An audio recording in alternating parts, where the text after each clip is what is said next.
Beautiful Phoenix International Raceway, setting for the second to last race of the NASCAR Nationwide Series season. Green flag waving just over 33 minutes from now.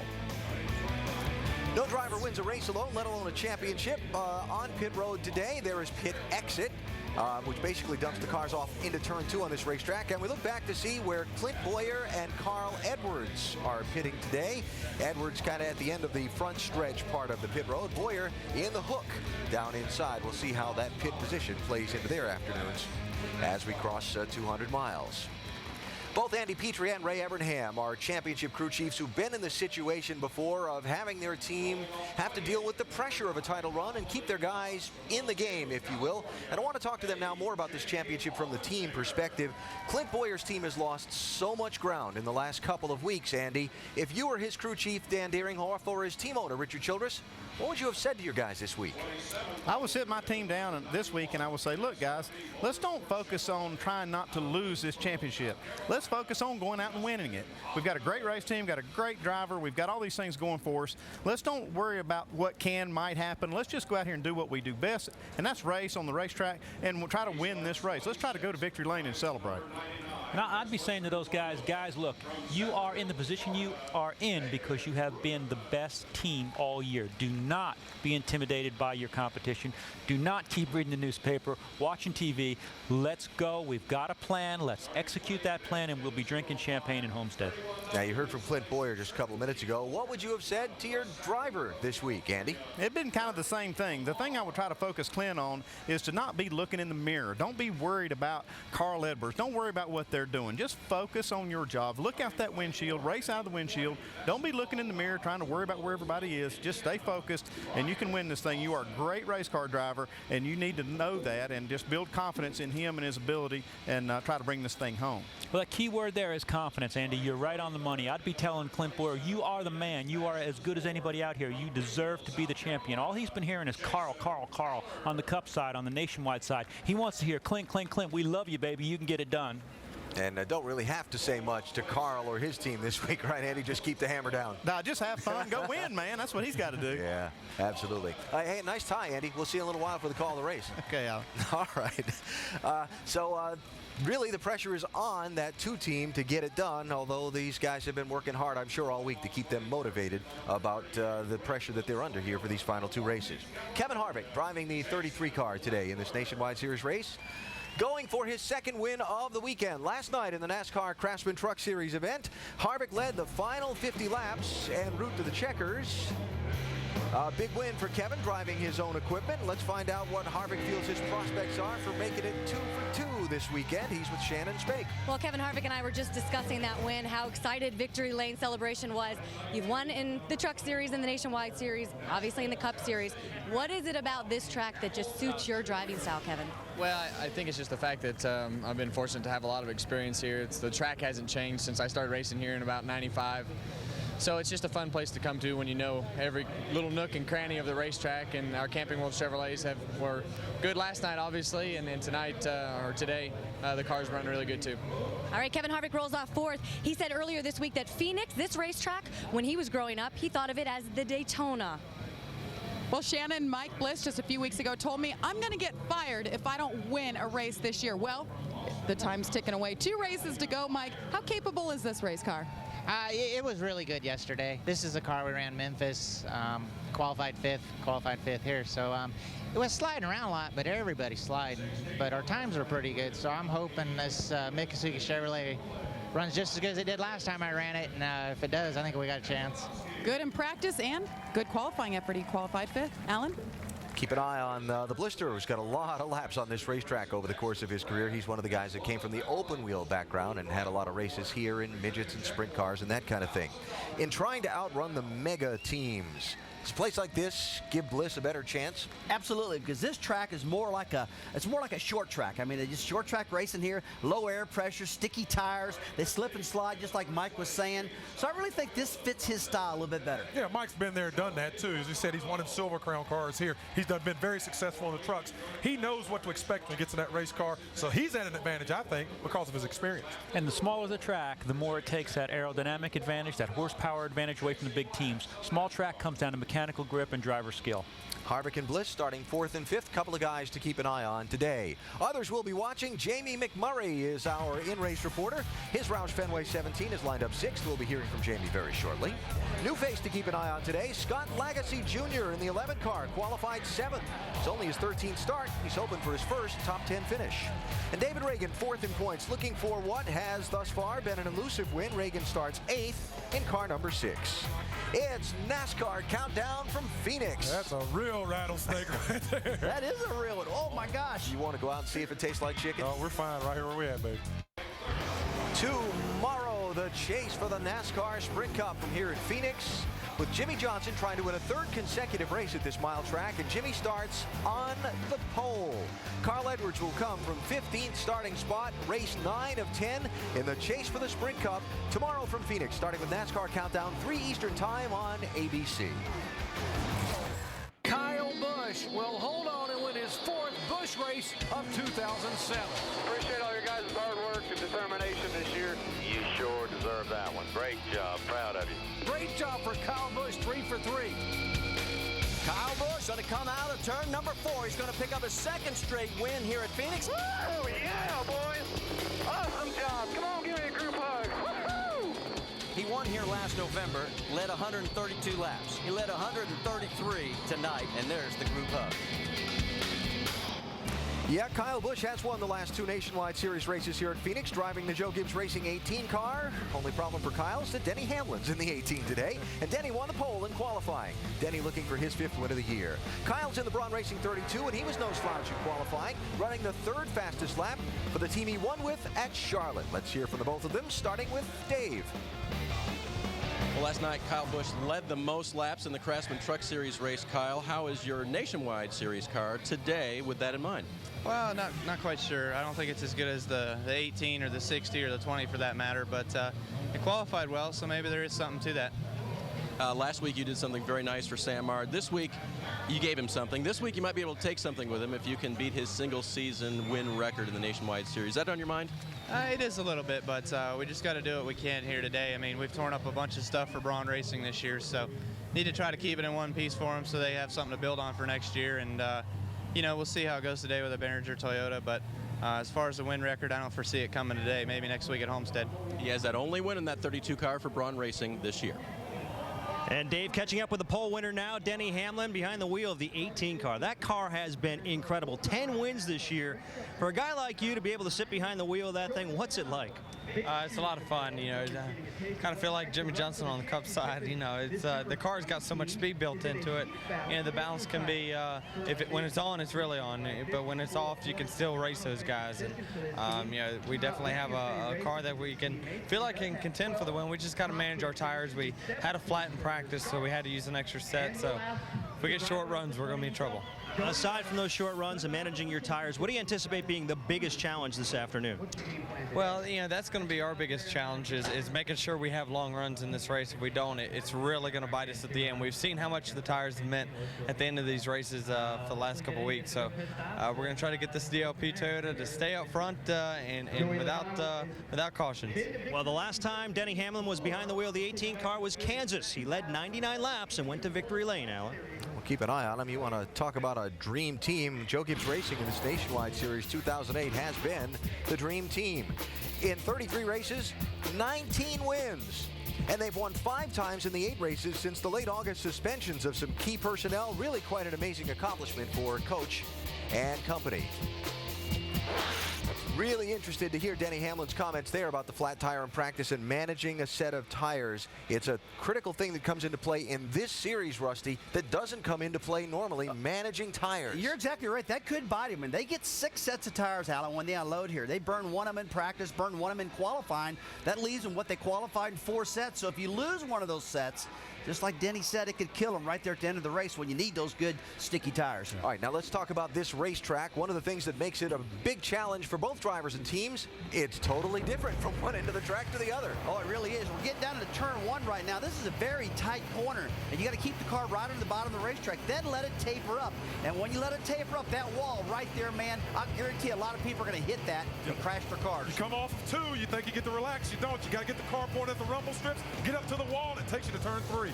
Down into 3, the banking drops away. It's pretty flat. You've got to get through the middle of that corner to accelerate off of 4 down that long straightaway. A lot of guys lose speed getting off of 4. And Ray, you said the key thing right there. It's all about accelerate off the corners and make a pass. Whether you're exiting a turn 2 or turn 4, that's where you're going to make most of the passes. That's exactly right. I mean, I talked to Carl Edwards, I talked to Scott Lagasse, both starting up front, as well as Curtis Davis and Eric McClure in the back. And they all 4 said the same thing. You got to get that car to roll through the center and be going as fast exiting the corner as you do entering, almost like Martinsville. So what's the gotta get through here to win spot on this racetrack? I think it's going to be turn 2.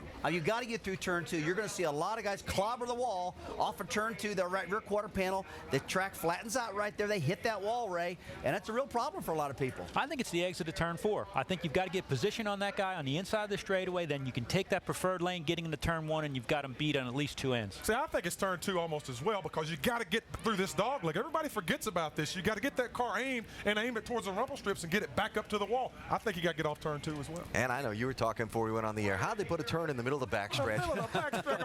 Goes back to when they first built the place. It actually was a sports car course first, then the oval came to be later. So there you go. Your breath. No, I'm telling you. Hey, we talked about pressure of the championship earlier. There's another kind of pressure that comes into play under the hood in the desert on a hot day. For more on that, let's go to our Chevy Cutaway car and Tim Brewer. Tim? Thanks, Alan. Where we're going with this, folks, is water pressure. What we're going to do to achieve that, the normal car has a radiator cap. We have a sealed system here. What we actually do, water boils at 212 degrees. We actually raise the pressure point right here. We put as much as 38 pounds of pressure on the water system. What that does, it induces pressure right here at the combustion chamber. And as long as we can keep that water pressed against that combustion chamber, we can keep the engine cool. Because if you keep the engine cool, that enables you to put more tape on the grill. And I think where you're going to win the race here is turning through the center of the corner. We can put tape on the nose, keep the nose planted aerodynamically, keep that engine cool. We're going to have a good day here in Phoenix. It's all about dealing with the pressure all over the place. Nerves, baby. Few more drivers to watch for today. How about David Stremme? Another great qualifying run in the Rusty Wallace Racing 64. Stremme starts 9th. Josh Wise in the Michael Waltrip Racing 00 finished 11th in Texas last week, starts 10th in Phoenix today. And Scott Wimmer, the 02 winner of this race, still trying to sort out what 09 holds for him. Wimmer starts 11th, hoping for another Phoenix trophy. It's NASCAR Countdown from Phoenix. Well, I bet old Clint Boyer's wired up right now. Whoa.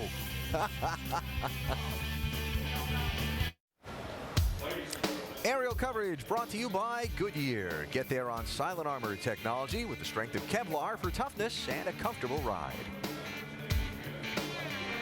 Here's an update on the Owners' Championship. Remember, NASCAR tracks separate points, drivers and owners. Joe Gibbs Racing 20 car, leading Richard Childress Racing's Deuce by 54 points.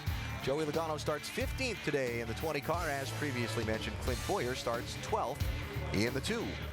One other note, did you know there's a tie right now for the Rookie of the Year standings? No, I did not know that. Brian Clausen driving the Ganassi 40, tied in rookie points with Landon Castle, who wheels the Dale Jr. Rick Hendrick 5 car, though Landon Castle had a little crash in qualifying and will start 42nd today. One of those race within a race things to keep an eye on as we go. All right, you got about 5 seconds. Final thought? Oh, I think Clint Boyer's going to have to drive his brains out to keep ahead of that charging Carl Edwards. I got Jamie McMurray. I'm going to watch him today. He got engaged last week. He's on the outside pole of the Cup race. It's going to be a big day for him. Bonus points, bonus points, bonus points. Let's go trackside for the opening ceremony. Ladies and gentlemen, please rise and remove your hats as Trevor Brown High School Junior ROTC presents our nation's colors. Please pause for a moment of silence as we remember all our United States veterans.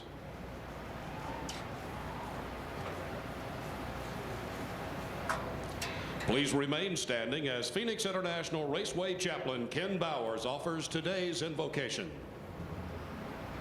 Heavenly Father, the scripture says, this is the day the Lord has made.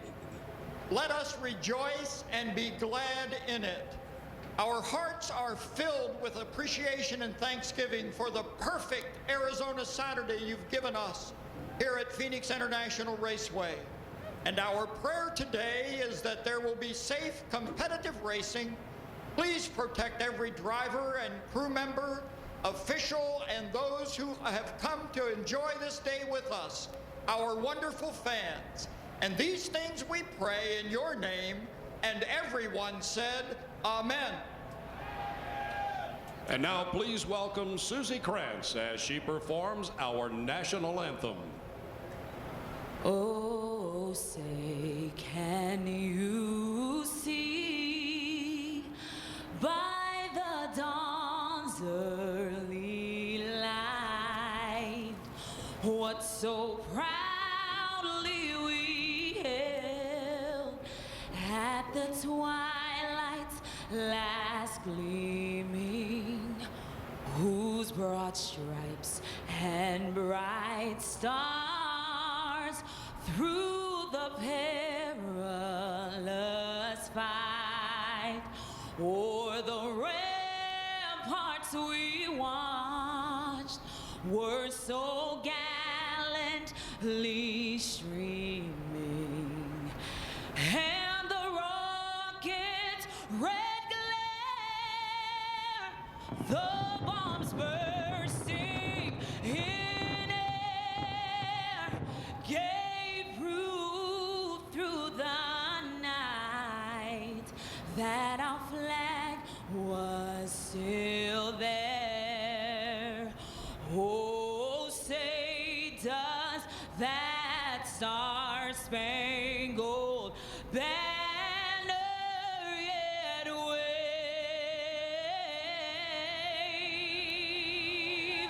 o'er the land of the free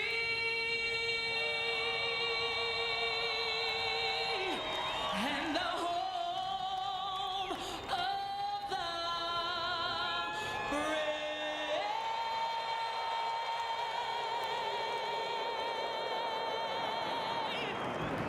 Ladies and gentlemen, let's hear it for Susie Krantz at today's flyby. How pretty was that scene? Luke Air Force Base just up the road from the racetrack a bit. The F-16 flyby, and now 43 drivers get ready for a fast and furious 200 miles at Phoenix. The command to start engines and the green flag coming up. 2 races to go in the Nationwide Series season.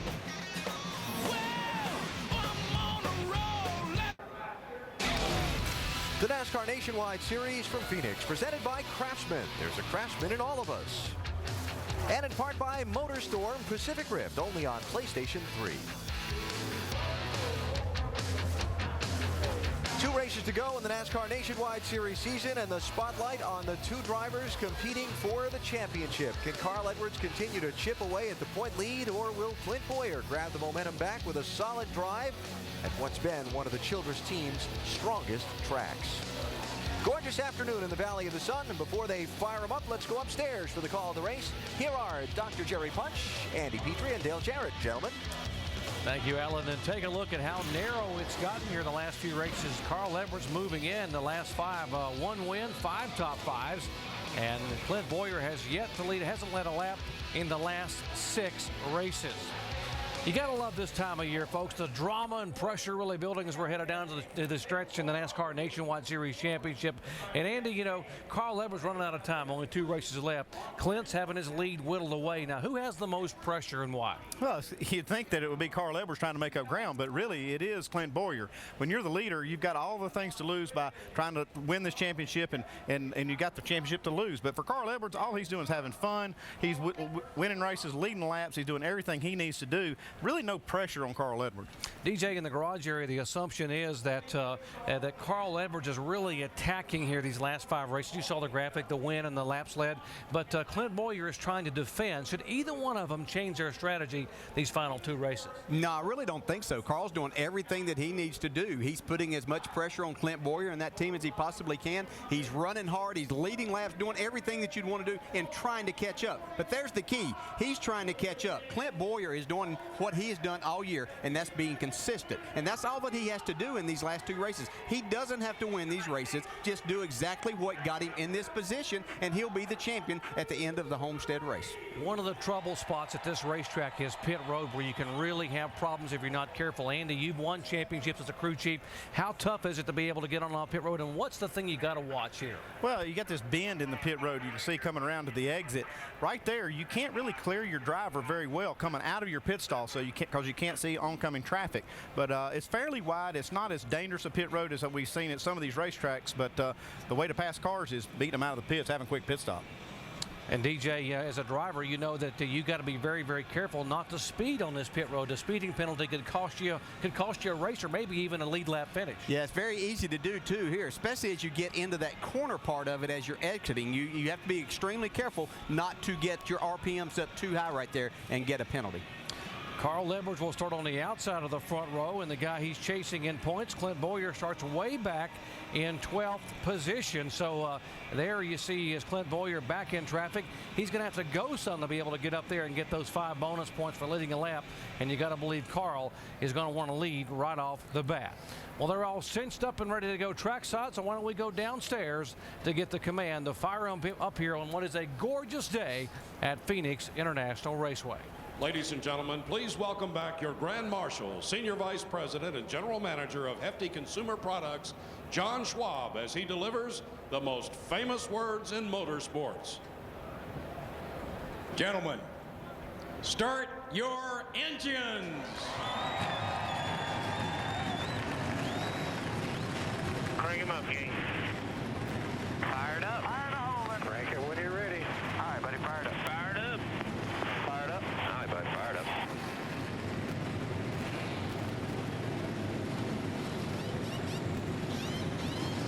Engines have fired, and 43 of NASCAR's nationwide stars are poised to compete for 200 miles here at Phoenix. When we return, we'll visit with a driver who's had a history of success here. Today's in-race reporter, Jamie McMurray, won this race back in 2004 and runs very well on this flat 1-mile desert oval. We'll ask him about his chances to go to victory lane again today when we come back. Engines have fired and cars are set to roll here for the NASCAR Nationwide Series race at Phoenix, presented by Craftsman. Let's take a look at our starting grid. Denny Hamlin became the 18th different driver to win a pole in 2008, his first pole of the year. He'll be flanked by last year's champion, Carl Edwards. Now, while you watch to see where your favorite driver starts, why don't we go down and visit with our in-race reporter, the driver of the City Financial Ford, who starts 6th today, Jamie McMurray. Jamie, Dale Jarrett, ESPN. You have a copy? Yeah, loud and clear. Hey, Jamie, I know in talking to you in the past that you really enjoy racing on this racetrack. My question is, do you have a favorite spot to pass cars on? And no, I'm not talking about pit road. Well, you know, to me, the toughest part here is turn 1. You get on the brakes so hard that the cars just don't want to turn there. And if you can make your car better than the other guy in turn 1, it seems like it's a lot easier to pass.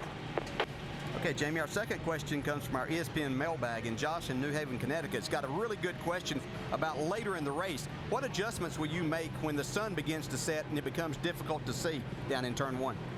Well, that's a really good question.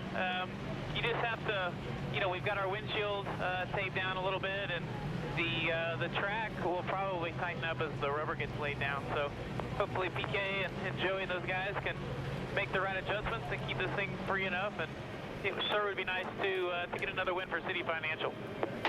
All right, Jamie, thanks for talking with us today. Have a great day. And now Andy's going to talk with your crew chief, Pierre Cattell. Hey, PK, Andy Petrie, you got us? Andy, how are you today? Oh, pretty good. We see a mixture of talent down there on pit road with Cup teams. Some of these Cup teams down there changing tires and dedicated pit crew members for the Nationwide Series. What do you have down there? Do you have a dedicated pit crew or some hired guns? We have a dedicated pit crew now. Actually, the 99 truck guys have been together and going to do this car, and we're going to do really well with it. Okay, Pierre, well, you guys do good down there. That's my favorite place to pass is on pit road. Do you see any other issues today that you're going to have to fight? No, I think it's just what Jamie said. We need to make the car work through 1 and 2, and we'll be all right.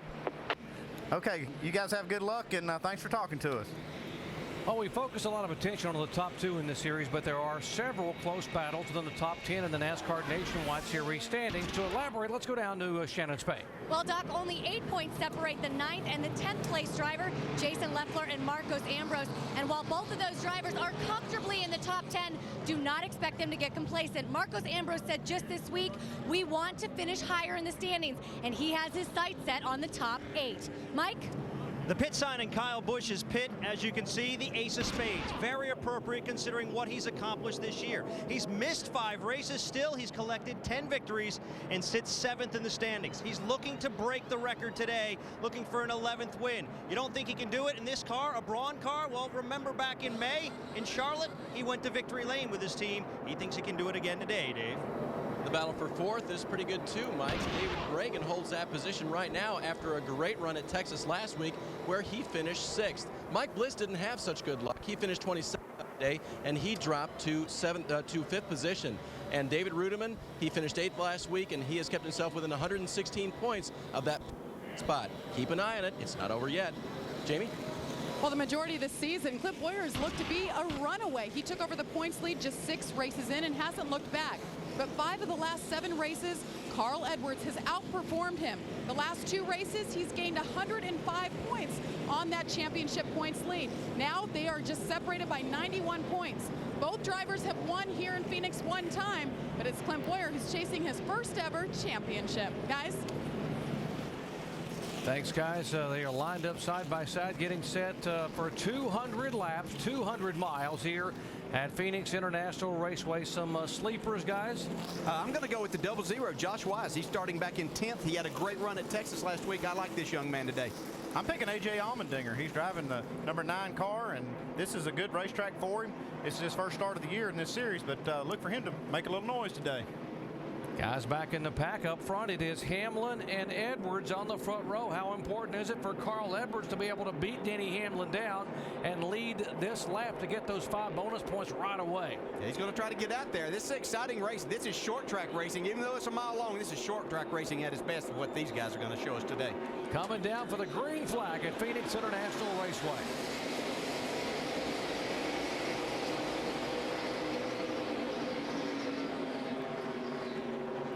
Almost contact between the 33 of Harvick and the 32 of Kyle Busch. Actually was some contact between those two right there already. Yeah, and Harvick's making a move to the inside of Carl Edwards now. He got a good run off of turn 2, and he's taking that 2nd spot away.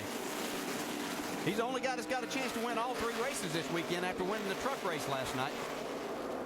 A 3-time winner here in the NASCAR Truck Series, including that big victory last night. There's the 2 car in the middle of a mess right behind Josh Wise and in front of Scott Wimmer, the 29. Yeah, and he doesn't have to be in any hurry right now. Just do what he's done all year. That's be consistent, stay out of trouble. It's kind of a risky spot to be in, though, when you're back, just a little ways. He's not that far back, but when you got a lot of cars up front so that you normally don't see up front, you see Josh Wise, you see Scott Lagasse, these guys right here, you don't normally see those in front of Clint Bowyer. So he's got to at least be careful around these guys. Yeah, Josh Wise relatively inexperienced. It's David Strimmy there in the 64 car, another top 10 finish last week at Texas. Back up toward the front, the 17-1 car. That's McMurray and Bliss battling for 5th position. Mike Bliss had a great qualifying run. Qualified in the top 6. He's trying to make the inside pass there with Jamie McMurray. Wasn't able to do it. Jamie got a nice run off of turn 4. See Bliss go to the inside now. Oh, maybe a little contact right there. The left rear Jamie McMurray's car. McMurray starting on the outside of the front row here for Sunday's Cup race, coming off that season best finish of 3rd in the Cup Series at Texas last week. Like Harvick's easing his way back up towards this 18 car of Denny Hamlin. Shannon? You guys mentioned the win, Kevin Harvick's win in the truck race just last night. Moments before Kevin Harvick climbed into the car, I asked him what that win would do for him here today, and he told me that this car, the 33, is set up exactly the same way that the truck was set up. Same shock, same springs, everything. So expect this 33 car to be fast. He's still wanting to get that first win in his own car. Talking about Kevin Harvick. He's moving up, and there's the 60 car that's moved back a couple of spots. What's going on, Dave? Yeah, after the 2nd lap, Doc, he radioed into his crew, just a little bit loose on throttle as he goes into the corner and wants to get back on that gas. The back end of the car just wants to come around a little bit. They do believe it'll come around to him, and he'll be able to make his spots back up. Yeah, that's kind of what Jamie McMurray was talking about, Andy. This track will tighten up a little bit as they get some more rubber down. Well, that's the history here lately. That seems like some of the cars have been getting looser and looser. But I think this racetrack it's an old surface. It's been around a while and got a lot of history with this car and this track. So I could expect it to get a little bit tighter as they put rubber down.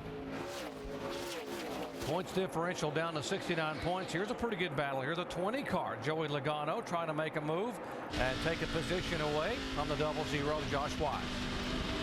And see Logano, he started back a little further than I knew he wanted to. He went out pretty early in the qualifying today and thought he was going to have that might work to his advantage with a cooler racetrack, but just didn't get the lap. But he made a nice pass on Josh Wise there. You see Scott Wimmer trying to take that spot away. 35 has gone to the garage area. Danny O'Quinn, there's a 66 car behind this group moving up there. That's Stephen Wallace, and boy, how big would a win be for him? He is getting closer and closer. His best finishes back-to-back top fives early in the year. It'd be huge for him, and I know who else it'd be huge for. I know old R-Dub, he'd like to see that car in victory lane. You can see Kelly Byers right behind him in 47 car. Having a nice run here so far, right on the bottom of the racetrack. Brad Keselowski in the 88. 49 car Curtis Davis headed to the garage area. Battle for sixth position shaping up. Jamie McMurray trying to hold on. He's already lost a spot to Mike Bliss, and now David Reagan, his teammate, moving in behind him.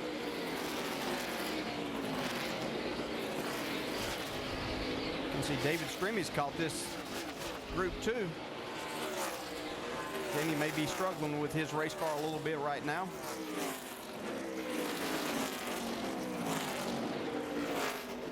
Stremme, 2 runner-up finishes here in 2008. Posted his 16th top 10 finish in the NASCAR Nationwide Series. And of course, running full-time next year, taking over the 12 car for Penske Racing in Sprint Cup. You see Stremme already using the apron of the racetrack down there in 1 and 2, putting both left side tires well below the line.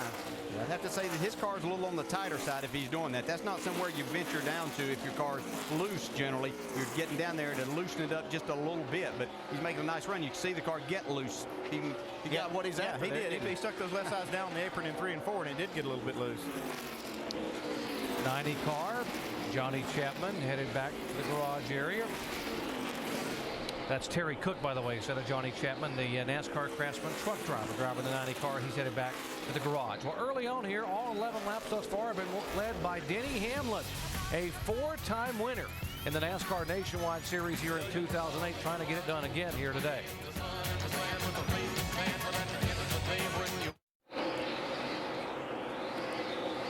Working lap 16 of the Hefty Odor Block 200, Phoenix International Raceway, NASCAR Nationwide Series event. But all Denny Hamlin thus far. And although his car is running really well, they got to be a little concerned about what could be present a problem for them in the tire strategy category. Yeah, they had to use up a set of tires. They had a tire go down in practice, so they had to use up another set, and they're only allowed a certain number of sets in this series. So in doing that, he's basically running at a little bit of a deficit. So green flag racing is what he wants to see for a long time, so that people can't get in, and he would have to come in early, so that would upset his day. But they should be okay. It's just if it comes down to something quick at the end, he could be in trouble. We see Clint Boyer headed towards the front here.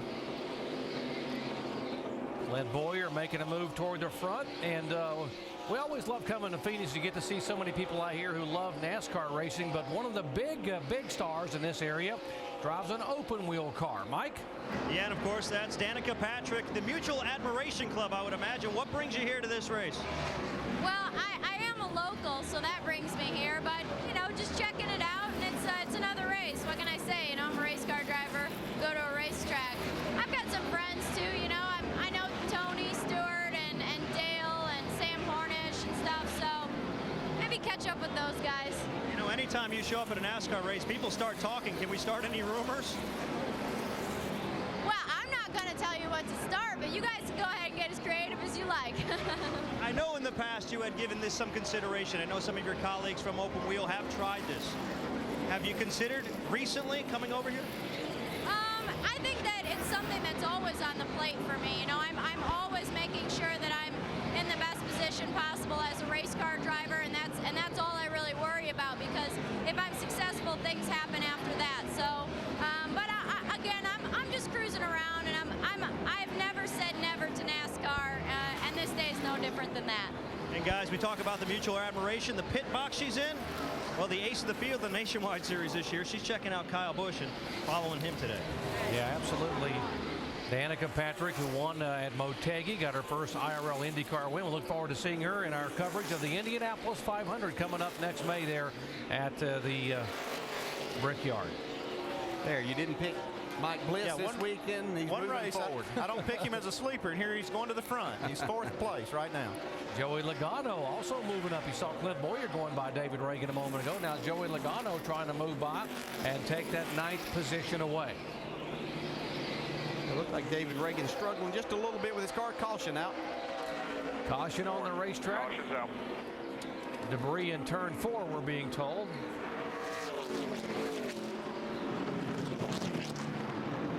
This is kind of the caution that Denny Hamlin didn't want to see. It's only 22 laps into the race, and there's the debris. But these guys come down to get tires. This could be the one that uses up his extra set, or the set he doesn't have. Yeah, I think he actually has to stay out here. I don't think that he can afford to be doing that right now and just take a chance that it only 22 laps or 23 laps into the race. Well, being as he is the leader, he might be able to keep some of the cars out there with him by not coming. Right. The 30 car will be our lucky dog. He will be able to get back on the lead lap. Stanton Barrett, the first car a lap down, and he gets the Aaron's Lucky Dog free pass. And that will put him back and now give us 35 cars on the lead lap. 39 cars still on the racetrack. Those that have gone to the garage area are Terry Cook, Justin Hobgood, Curtis Davis, and Danny O'Quinn Jr. Pit road's open. It looks like Denny Hamlin is coming down pit road with all the rest of the leaders. Now you get to see how a very curved pit road works here and what a challenge it presents to drivers at the far end. Let's go down to Shannon. Kevin Harvick saying the car is just a little bit tight in the middle, comparing it to last night's truck race. Says it feels the same, just a little bit tighter. They are going to take 4 tires for this 33 car. Dave Burns. Carl Edwards said his car was a little loose on the gas. He didn't mean the Sunoco race fuel going into the car right now. He meant as it went through the corner, wanted to spin out. He'll make an air pressure adjustment for that. 4 tires for Carl. Jamie? And Denny Hamlin saying he's just a little tight to the center at 3 and 4. They're going to make a track bar adjustment, 4 tires and fuel. He wanted a long run. He's dominated so far today, starting on the pole for the first time this year for the 18. He's down and away, guys. Oh, and he stalls it. He stuttered for a moment. He finally got it out. And there is Bliss, who was out. He gains 3 positions. Hamlin loses a spot. And they scramble off the curve of pit road there. Kevin Harvick back 8 positions on that stop.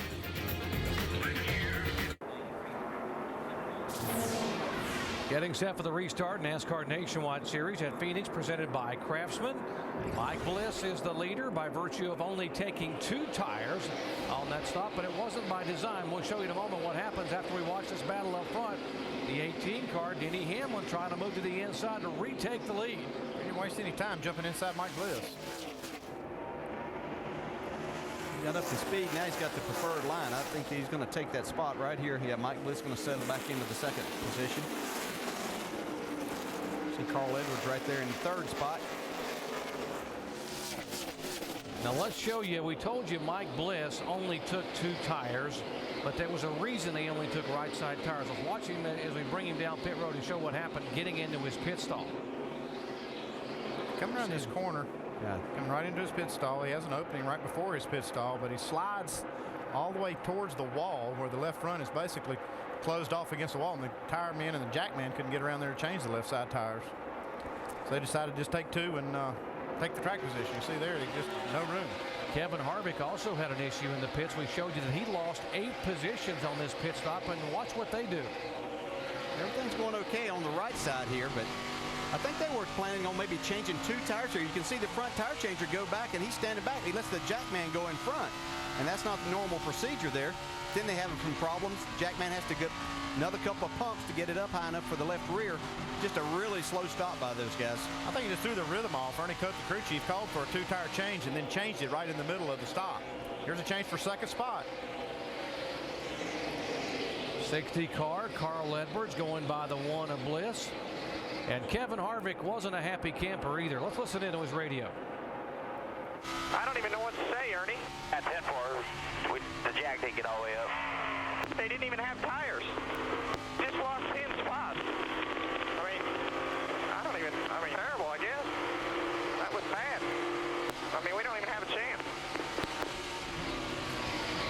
Now, for you Kevin Harvick fans, that same thing happened last night in the truck racing. He had a bad pit stop on the first stop, and he yelled at these guys, and they got fired up and won the race. Now, there's our points leader moving in behind Jamie McMurray, the 2-car, and Boyer now from 12th starting spot up to 5th. Yeah, doing exactly what he needs to do. You can see Mike Bliss with those 2 tires. There's no match really right now for these guys with 4. Jamie? And Clint Boyer is one of those drivers who came in and took 4. He's been smooth and consistent. They're talking him through this race so far, guys, but he's settling in. Car's good. It was a little tight when they came in and pitted last off. They took 4 tires, air pressure adjustment, and he actually gained 2 spots as he battles right now with Mike Bliss on the outside. Dave?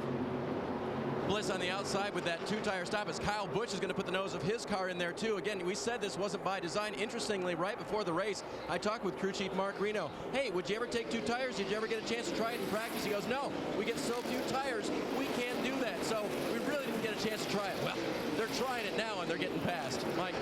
Dave, the 32, believe it or not, was another car that had some problems on pit road. They dropped a lug nut off the right rear. Kyle Busch lost 8 positions on that last pit stop. He's already made 6 of them back, looking to pick up a 7th spot and rally back to right where he was before, inside the top 5.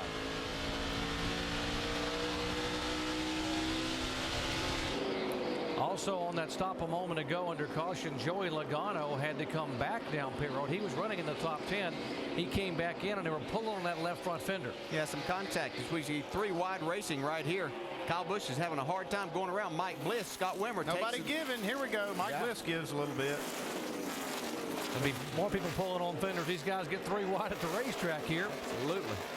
Kevin Harvick now probably a little fired up from that frustrating pit stop, and he was back in 12th position, and now he's starting to move back. He's in 8th spot now, trying to move in for a 7th. Yeah, he's got a good race car, but I tell you, that's really frustrating as a driver, especially at a racetrack that's so difficult to pass on. You can see that he wasn't able to hold it down there on the inside of Mike Bliss. We'll try to make that pass once again here in turns coming out of turn 4. We heard Dave talking about what Mark Reno said. They never got a chance to try it. Now they are. How's it working out? Not too good. Yeah, not too good. And the other thing is that set of tires is basically gone because it doesn't do any good to put left sides on. Shannon? You guys bet Kevin Harvick is fired up. Of course, he's looking for his very first win in his own car, that 33 car. He came over the radio after that pit stop, asked his crew chief, how long was it? They said 30 seconds. I don't think that that'll happen again this evening. Better hope not if he's going to have a shot at winning this thing.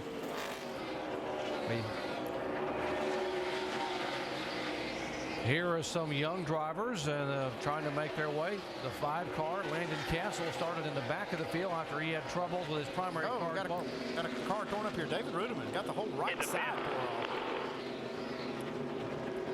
This might even bring out a caution. I don't know if he can get this thing in without losing some parts. Yeah, he's going down the backstretch right now. There's a there's a tire piece came off. That'll bring that's going to get it. There's the caution. Kevin Moss waving the yellow flag now as we're under caution for the 2nd time today. That's a pretty hard lick right there.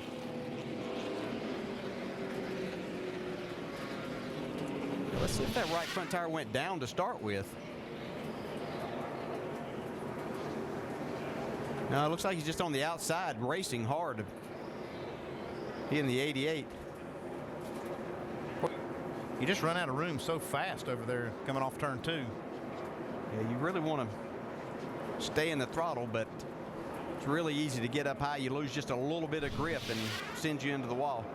Lift it up, guys. Lift it up. There you go.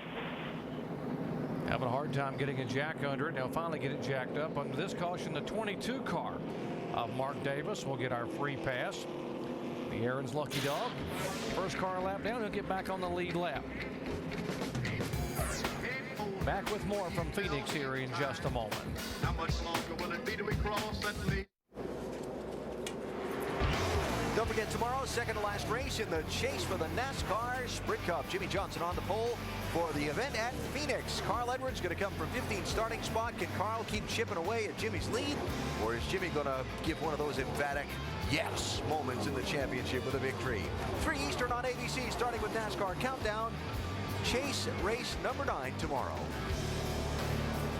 And inside our ESPN pit studio, Alan Bestwick, Rusty Wallace, Brad Daugherty, and Ray Evernham. Still early, but thoughts on the race so far? Oh, big hit for Kevin Harvick. I mean, that bad pit stop got him way in the back, but he's already moved himself up to 7th place right now. This guy wants to win in his own car really bad, guys. Yeah, Jimmy McMurray's maintained his position up front all day. This could be a good day for him to set up a win. Look at where Clinton Boyer is. He's number 4. Judging by how much the car slowed down in just 20 laps, 8 to 9 tenths of a second, could be a big issue. Tires are going to be an issue, could be an issue for the 18. Yeah, I have to keep an eye on that, though Denny Hamlin has been the dominant car so far. Do a little in-race reporter for us, DJ? Hey, Jamie McMurray, Dale Jarrett, do you have a copy? Yeah, loud and clear. All right, anything different with the racetrack today than what you saw in practice yesterday? Well, it's tough in this series because you only get one set of tires, and you know, once you get the fuel burned off, the cars don't drive quite the same. But City Financial cars got a lot of grip. We started off way too loose there, and then made a little air pressure adjustment, and car's really good right now. So you're curious to see, you know, how it is on old tires starting, but the track's pretty close. How important are tires going to be today? Well, I think when it comes down to the end, it'll just depend on, you know, when you pit, track position. It's so hard to pass here that tires will be big. I mean, that one car was pretty fast, and he only put 2 on, and he fell to the back pretty quick. So tires will be important at the end. Okay, man, go get them. Thanks for talking with us. McMurray back in 3rd position. Carl Edwards exactly where he started today in 2nd. And how about the 2 car who started back in 12th? It's as close as he has been to Carl Edwards all day long. He's gained now 8 positions. Talking about Clint Boyer, who's back in 4th position. There is Boyer, and right now the points margin is 81 between those two. Yeah, this is exactly what Clint Boyer's done all year long. That's why he's leading the points. He's just been really, really consistent. He hasn't been the dominant car out there all year, out leading all the laps and winning all the races. He's been there to win races, but what they've done better than anybody else is have good, consistent finishes in the top 10. Pace car getting ready to bring him down. Denny Hamlin, our leader. And as they get ready to restart and the pace car pulls away, let's listen into the spotters as we go full throttle. Coming to the green. Coming to the green. Pace cars. Be ready. Be ready. Be ready. Be ready. Back. All around. Clear by 2. Inside 17.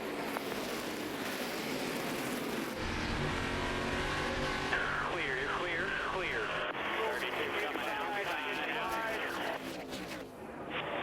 Still down there. Clear behind you if he gets you. Still there. Still inside. Clear. 33 behind you. 55's your bumper. Come across the hood. 32 is holding everybody on the outside. Outside. Clear by 8. Still there, buddy. Still there. New tires behind you. Outside. Inside. Looking inside. He's there. Still there. About 5 or 6 back. Corner. Door. What a rocket ship Kyle Busch has. He just goes on the outside around the 2 car. He surprised Clint by just jumping out there on the outside corner. Heard Mike Dillon, the spotter, with the urgency. Hey, outside. Give him plenty of room. That's the best way you can get wrecked right there. Have somebody right on that right rear corner and not give him enough room coming up off the corner into the wall. Kevin Harvick also making a move. Oh, we got trouble. Trouble on the racetrack. Justin Allgaier in the Penske car number 12. Hold on here. Hold on. Plenty of time. Doesn't look like we got too much damage. Buddy, fired up. Come on. He will get it righted, making only his 4th start. The 55 also involved Brian Eckler. Caution for the 3rd time today. A little damage to the left rear quarter panel, but otherwise looks pretty good. Don't see any damage on the right side.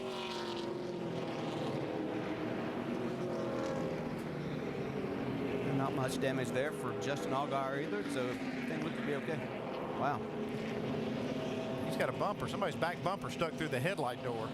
It may have come off the 55 car. That's the reinforcement behind the bumper skin, the rear bumper. 09 car, John West Townley. Now watch this just get peeled away. Just a couple laps to go. Wow, I just cleaned that bumper right off the back of the 55 car.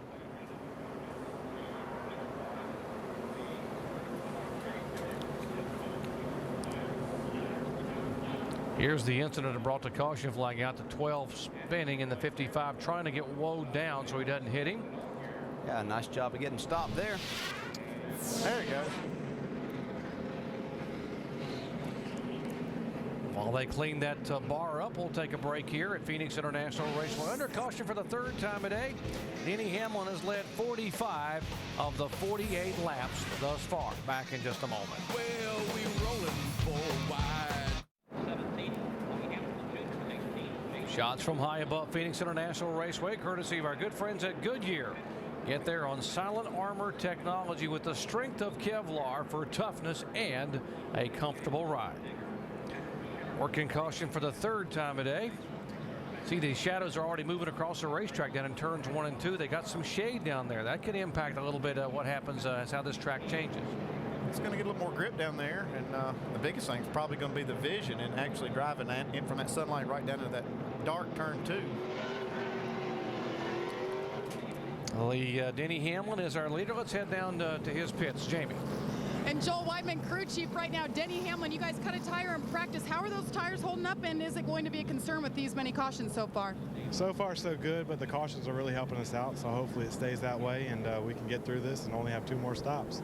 All right, Joel Weidman up here, but right here, Mike Ford, crew chief for Denny Hamlin on the Cup side, making the calls here together. They're trying to get their 11th win here and break some records, guys. 50% winning average for the 18 car. Again, the concern here, if you just joined our coverage, you're only allowed 6 sets of tires total for the weekend for the NASCAR Nationwide Series. They cut a set of tires in practice, had to use up one of the sets they were going to save for the race, so they are down 1 set of tires, and they wanted long runs, as you heard them talking about in our NASCAR Countdown show. If he continues to be the leader, he can kind of dictate how everybody's going to do. Yeah. So if he stays on the racetrack, a lot of people aren't going to come in. These last 2 cautions haven't really hurt him because they didn't pit. If all these guys come in and start getting tires and force him to come down pit road, then that's what's going to hurt him. DJ Carl Edwards has yet to lead a lap today. Got to get up and get those points. Does he work here? Do you jump inside and try to make a move here on Hamlin on the restart? Well, that's a good try. Denny Hamlin's been awfully good on the restarts himself, so it makes it kind of difficult to do that, but Carl can take that chance. We saw the 32 car of Kyle Busch jump up on the outside, so Carl might consider that as an opportunity if his car's pretty good up there.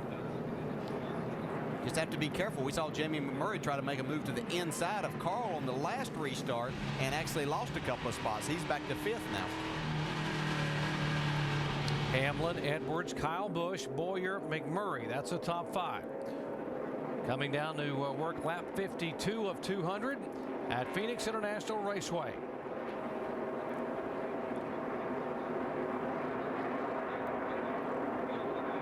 Hamlin takes the green flag. Carl Edwards losing about 3 car lengths there heading into turn 1. Here comes Kevin Harvick on the inside of the 29 car of Scott Wimmer.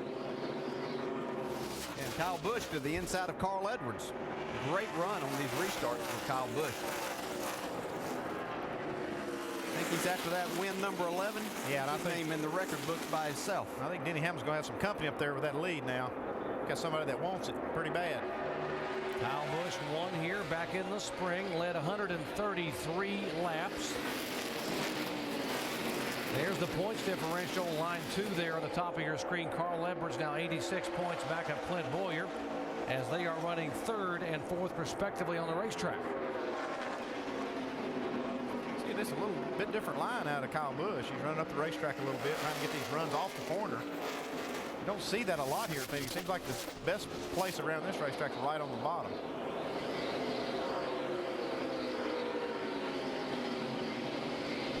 Guys are racing pretty hard down the front stretch here. You see Scott Lagasse in 11 making it 3 wide here.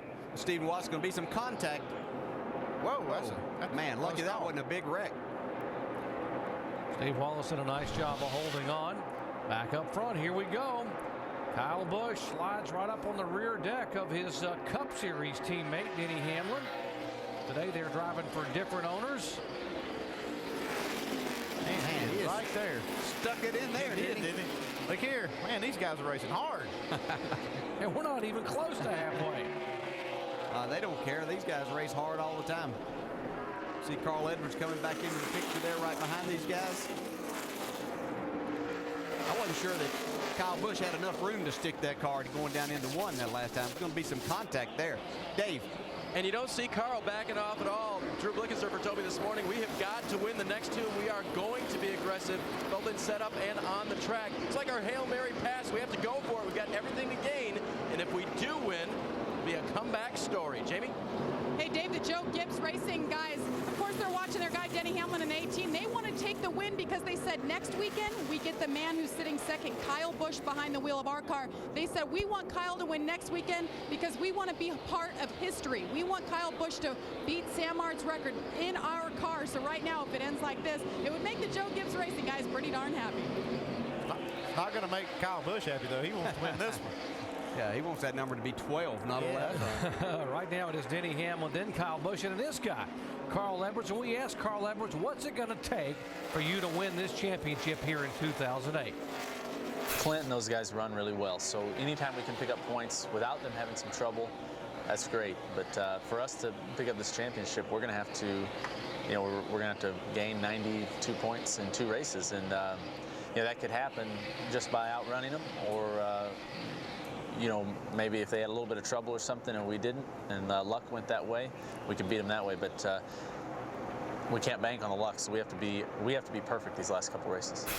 He's gained 105 points the last 2, but he'd have to average 46 a race here. Right now, he's watching this race in front of him. Got to be pretty excited about watching these 2 guys going at it. Kyle Busch all over the racetrack, inside, outside. He's trying anything and everything. He's trying to run high. He's trying to get this momentum. He runs down the apron. He's driving hard. Yeah, this is a different line. You see now that Carl Edwards has moved up a little bit. Here comes Kevin Harvick on the inside of Clint Boyer. Move him back a spot. Harvick's on the move here. He's got a good race car today. And he opened the door for Wimmer to take another spot away from Clint Boyer. Those are valuable points for the 2 car. When you're racing a guy that is leading the points like that, you know he's got a lot to lose. So you kind of take advantage of him, knowing he'll give you that spot. Yeah, we did. Yeah. It's unfortunate to do, but that's exactly what happens because you know that he's going to give you that. He's not going to push the issue. Not 60 laps into the race. Looks like this 60 car is coming around for Carl. Yeah, he's moved up with like Kyle Busch has. He's moved up, maybe not quite as high, but you can see him make a wider arc into the corner than what he was making. Seems to have picked up a little bit of speed there. I think, let's watch and see if he goes into turn 3 a little bit higher than what he had been. No, he's back to the bottom now. He'd run a couple of laps down up where Kyle Busch was. But obviously now he needs to be, Kyle's in that position. He's caught him. He's got to get some air to the front of that car. Yeah, I think that's what Kyle's doing. He's just trying to run in a spot where this 18 car is not blocking the air so he can get a little downforce on the nose. If you run right in the wheel tracks, it looks like it just causes his car to push. You can see he loses just a car length off of that corner, running right behind the 18. You talked about running for the championship. Carl can't be overly aggressive by using up his race car either, I guess, and trying to push and shove people. He gets at the bottom of the racetrack, but Kyle Busch has momentum up high. Looks like Kyle may have caught the ball a little bit off turn 4. He didn't. He almost did. Missed a good opportunity. Yeah, he did. He got real close. Yeah, and as much as Carl Edwards thinks he has to win this race, I mean, that's what he ultimately wants to do. We got to spin off turn 4. Got John West Townley. He's got the left side torn all 2 pieces here. Caution for the 4th time a day. Do not try to drive it. Do not try to drive it. It's done. John West Townley, the NASCAR Truck Series driver for Roush Fenway Racing, and hard impact. He'll bring out yellow for the 4th time. Yeah, a lot of cars are running through this debris, and that's a good way to get a flat tire. They'll probably come into the pits anyway, but you got to watch for that. Coming out of turn 4 here, looked like the car just broke loose on him. Nobody around him. See it just break loose and then slide up into the outside wall. A hard hit, driver's side first. You can see this is going to be concrete he's going to hit. It's not that safer barrier that you have in the turns. Yeah, and you see all that debris you were talking about there, Andy. So it's probably going to necessitate these guys coming to the pits and getting some tires. I think they were probably ready anyway. Yeah, I think they wanted tires anyway, but for sure after running through that, you'd want to come in the pits. They pitted on lap 24, and this is lap 64, so 40 laps later. Pit road will be open this time as we expect to see the 18 and everyone come down. Remember, the 18 again is 1 set shy as opposed to the other competitors because problems in practice. Here they come. 45 miles an hour. Let's head down to the 33 pit, Kevin Harvick's pit in Shannon, Spain. Doc, Kevin Harvick told his over-the-wall guys to take a deep breath. The car is a little bit tight right now. They're going to make a slight air pressure adjustment, and it is going to be 4 tires for Kevin Harvick. Mike. Remember the last time down pit road, the 32 team had a problem on the right rear. Concentrate there, trying to be as accurate as possible. The car's a little bit tight. They'll make a track bar adjustment, Dave. Still just a little bit loose on throttle for Carl Edwards. They'll take a 1/4 pound of air pressure difference out of the right rear tire. Jamie? Little confusion on the 18. They had all 4 sticker tires, but they made a last-minute call to take scuffs on the right side. I believe they're putting, yes, sticker tires on the left side for Denny Hamlin. He's down and away.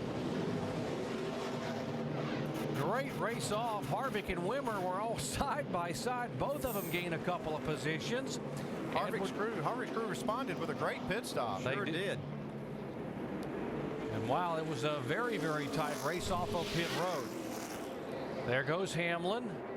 Now watch the race for a second spot right there. A hood length. Yeah, and then you got Jamie McMurray close there also. And there's Carl. Jamie? Well, guys, there's trouble on the 18. We're trying to find out right now. Really frustrated. He said he has to come back in. See, they messed up here. There was a confusion whether or not they were going to put scuffs or stickers. They put scuffs on the right side last minute. They put stickers on the left. Now they're going to come back in, guys. We're going to watch him make his way down pit road. I'll get back to you as soon as we find out what the team figures out they're going to do. Make sure they're all scuffs, guys. This is costly regardless. Just coming down pit road here with 36 cars on the lead lap or more here. No, we don't have quite that many cars, but it's going to put him way back in the running.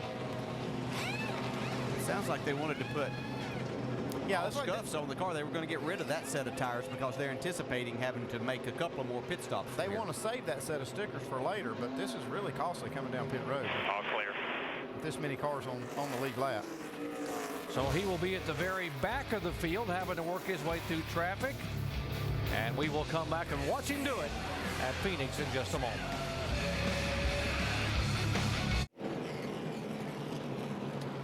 Working lap 69 here at Phoenix. There's the 18 car of Denny Hamlin. Had to come back on the pit road because they wanted to change the tires they had put on in the initial stop in this caution. There was some confusion. They wanted to put 4 scuffed tires on the car this stop, but the front guys and the rear guys got mixed up. They put 2 scuffed tires on the rear, and then they put 2 sticker tires on the front. So they called him back down pit road for this stop to go ahead and put the scuffs on the front so they had a matching set of tires. Now they've got 4 stickers behind the wall, but this is going to be extremely costly because there's 35 cars on the lead lap. Now, after frustrations on his first pit stop today where he lost 8 position, they did a great job on this stop. Let's listen in to Kevin Harvick. Good job, guys. That's what I'm talking about. That champagne spraying stops right there. That's right. And he right now is second on the racetrack behind A.J. Allmendinger, who did not pit on this latest caution. Allmendinger had been on pit road on lap 40, so A.J. will be our leader. Coming down for the NASCAR Nationwide Series at Phoenix, presented by Craftsman. The restart here, clicking off lap number 70. We're going to see what tires are worth right here because A.J. doesn't have new tires. Yeah, I don't think it's going to take long to see that. Harvick's got a great race car, too. So his pit crew they do their job, which they did right there. He's got a chance to get that first victory in his own nationwide car. Kevin Harvick becoming our 5th different leader today. Scott Wimmer trying to follow him through to take second spot away from Allmendinger. Wimmer seems to have a good race car under him today. You see McMurray battling there with Carl Edwards. Kyle Busch on the outside. Yeah, it's 4th, 5th, and 6th back there. You can see A.J. Allmendinger's basically in the way with these scuffed tires. He's got about 29 laps on them when they got the green, and these other guys with new tires, he's just no match for them. Yeah, Edwards will take the 3rd spot away, and Kyle Busch will follow him by. Allmendinger for 4th, and there's McMurray will slide up around the outside to take away the 5th position. David Reagan there on the outside of Clint Boyer, boxing him in behind A.J. Allmendinger to take that spot away. Brad Keselowski coming. Looks like it might be 3 wide right here. It is 3 wide in the dog leg. Clint Boyer moving down to the inside. Does Allmendinger see him? Yes, he moves up and lets Boyer get by on the inside. Boyer's not being conservative out there. He's racing hard. Now, you really hate on restarts when you get boxed in the wrong lane, something like that behind the car, and he just didn't have the opportunity to get up there, and so he was going to lose another spot if he didn't make some kind of move. He may lose it anyway to Brad Keselowski there on the outside. Battle for 7th spot. The points margin will be back to 68 points. See if Scott Wimmer can move in on the 33. Wimmer driving for Richard Childress. As you watch the other Richard Childress car of Clint Boyer trying to take the 7th spot away, and he will do it. And Scott Wimmer's car looks really good. Down the wall. Caution's out. Caution's out. Just come on, drive down pit road. 55 car heavy contact, and he was involved in the most. Clobbered the wall. I think it's done. Yeah, that first incident didn't cause much damage, but this one here will put him in the garage for a while. Heavy damage on the Dodge. Brian Eichler. Right here we're going to see him, get loose up in turn 2, get into the wall. He just keeps going after that little contact. You can see the back bumper's falling off, and he's probably got a flat tire. Now he spins the car into the wall. Used up most of the back end of that one. Yeah, you see that tire was flat.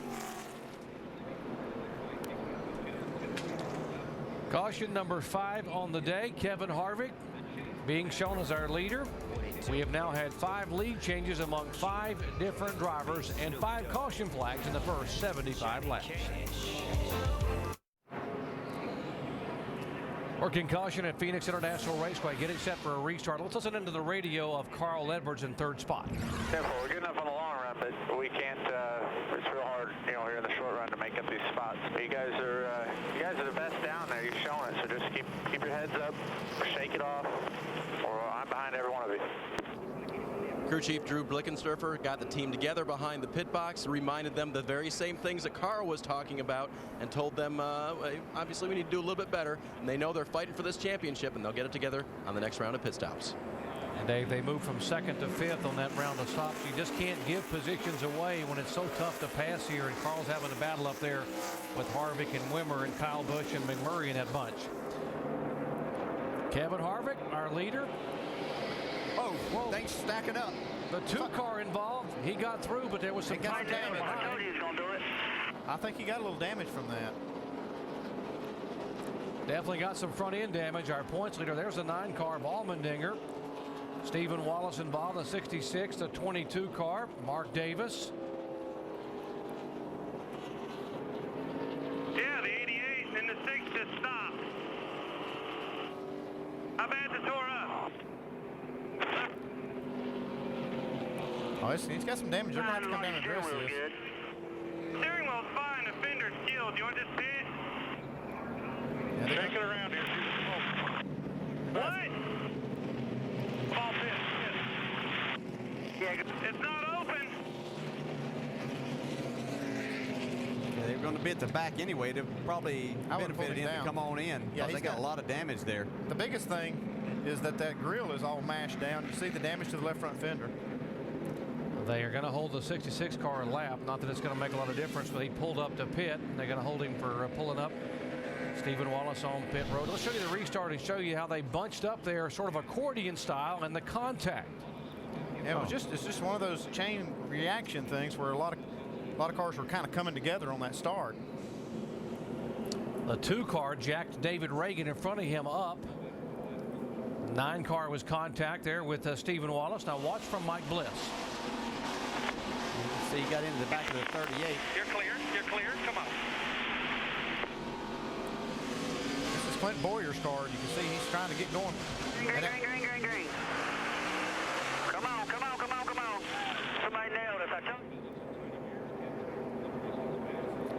I don't know if the 2 got hit or not, because I saw the 88 pull out. It looked like he missed him, but Clint Boyer's trying to anticipate that and just get going on the start, and David Reagan had to check up, and he hard into the back of him.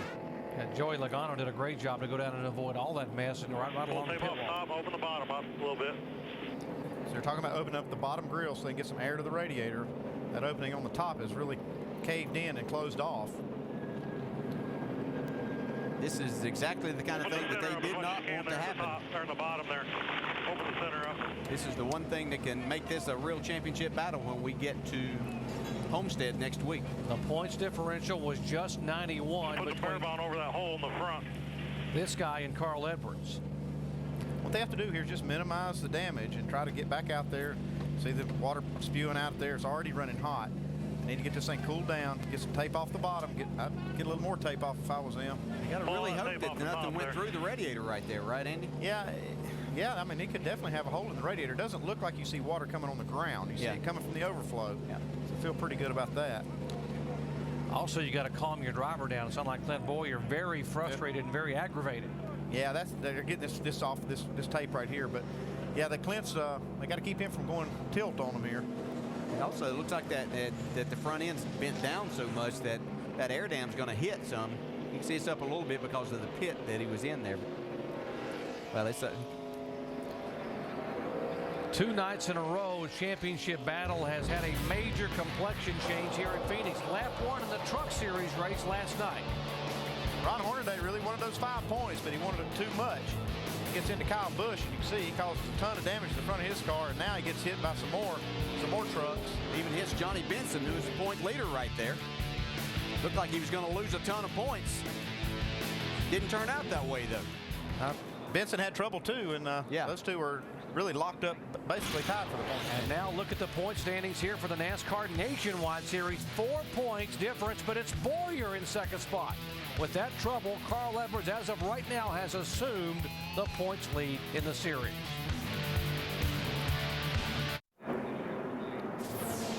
Welcome back to the Hefty Odor Block 200, where we have had a hefty change in the point standings. Clint Boyer is still on the lead lap, folks, but he's back in 31st position with heavy damage on the hood and the front end of his car. There's the damaged car number 2, and right now he's being shown in second position in the points. He has lost a 91-point lead, and we're not even at halfway in this race. Well, that's a good. Oh, got another jam up right here at the start-finish line. He did it again. David Stremmy's got a lot of damage in the 64 car. Come on, just keep coming. And we are staying green. No yellow as of yet, because Stremme is still rolling. He's missing part of a fender. I don't know exactly where that's at. Oh, he's still hanging on the back side of the tire. Still under green. Stremme trying to get the car down off the racetrack. A tough break for Stremme after having so many good runs. Out. Now the caution's out. Stremme's at the middle of the backstretch still, trying to get to pit road. What's going on these restarts? You guys are just a little too anxious here. You really can't see. The sun's getting to the point that makes it difficult to see up there. I think these guys are just anticipating. Let's see what happens this time. Harvick waits a pretty long time before he goes, and everybody just jams up behind him. See Josh Wise in the 00. David Stremme in the 64 get together there. Could have been a lot worse than that once again. Logano got it in the back of the 88, and these guys jammed up behind him. It looked like Brad Keselowski was trying to anticipate the start. Before I'm taking off. That's why they're all wrecking, because the spotters are saying green, green, green, and the green flag is out, but I'm not going. I have all the way to the start-finish line. Yeah, Kevin Harvick's exactly right. He's the man that starts this race now. Then if the guy's waving the green flag too soon, the starter, he's doing the wrong thing, because it's up to Kevin Harvick to start this race. He has from marks on the wall to the start-finish line to start the race. These guys are anticipating that, and the spotters are telling them. Again. Stop. Stop. Come on. That was right behind Clint Boyer. Most of these guys are just anticipating that start when the leader is eligible to take off, and he's just not going. And it's throwing everybody's timing off. And again, it's totally up to Kevin Harvick to where he wants to start that. A lot of damaged cars on pit road. Josh Wise, who had such a good car. 38, Leffler is there. The 9 car, by the way, got the free pass back on the lead lap. A.J. Allmendinger.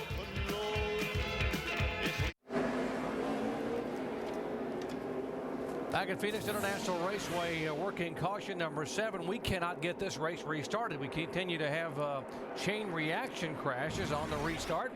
Kevin Harvick bringing him down. Pace car was pulled away. We'll see if Harvick accelerates as he comes down to turn 4. He accelerates, so does Wimmer, Edwards, Kyle Busch. Finally get a clean start. Yeah, saw a lot more separation between all of those cars that time. These guys were just trying to anticipate that start as to where Kevin Harvick could take off. and he wasn't going right then. Some of those cars damaged on the restart were a break for the 2 car. Clint Boyer was way back in traffic. Now he's moved up to 23rd position. Well, the first one hurt him, and the second one benefited him a little bit as far as Clint Boyer goes. We'll have to keep progress as far as he's concerned, how that race car is driving.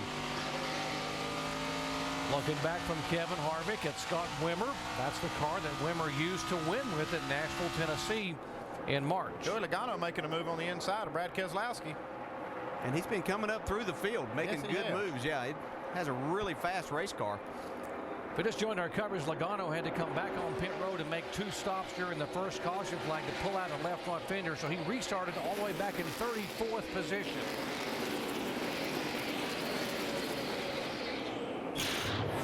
See him get another run on Brad Keselowski there out of turn 2. He was able to do this last time, but wasn't able to make it stick good enough in 3 to make the pass. Looks like he has him this time. Back up front, Kevin Harvick has now led the 22 consecutive laps. Let's listen to his radio. You got to tell him at the flagman, go tell the 32, the flagman's throwing the green before I go. Same thing he was doing at Charlotte when he was leading.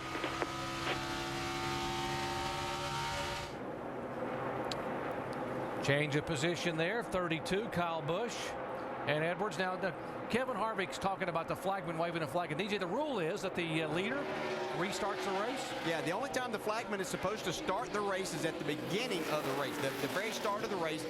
After that, it's up to the leader of the race to start. There are marks on the wall that are generally a couple of hundred feet back up, or actually about 100 yards back up from the start-finish line. That's where the leader can take off if he so chooses. He has until the start-finish line. The flagman is not supposed to throw the green flag until the leader starts the race. So they had that problem at Charlotte with Kyle Busch, and we showed and documented all of that back a number of weeks ago.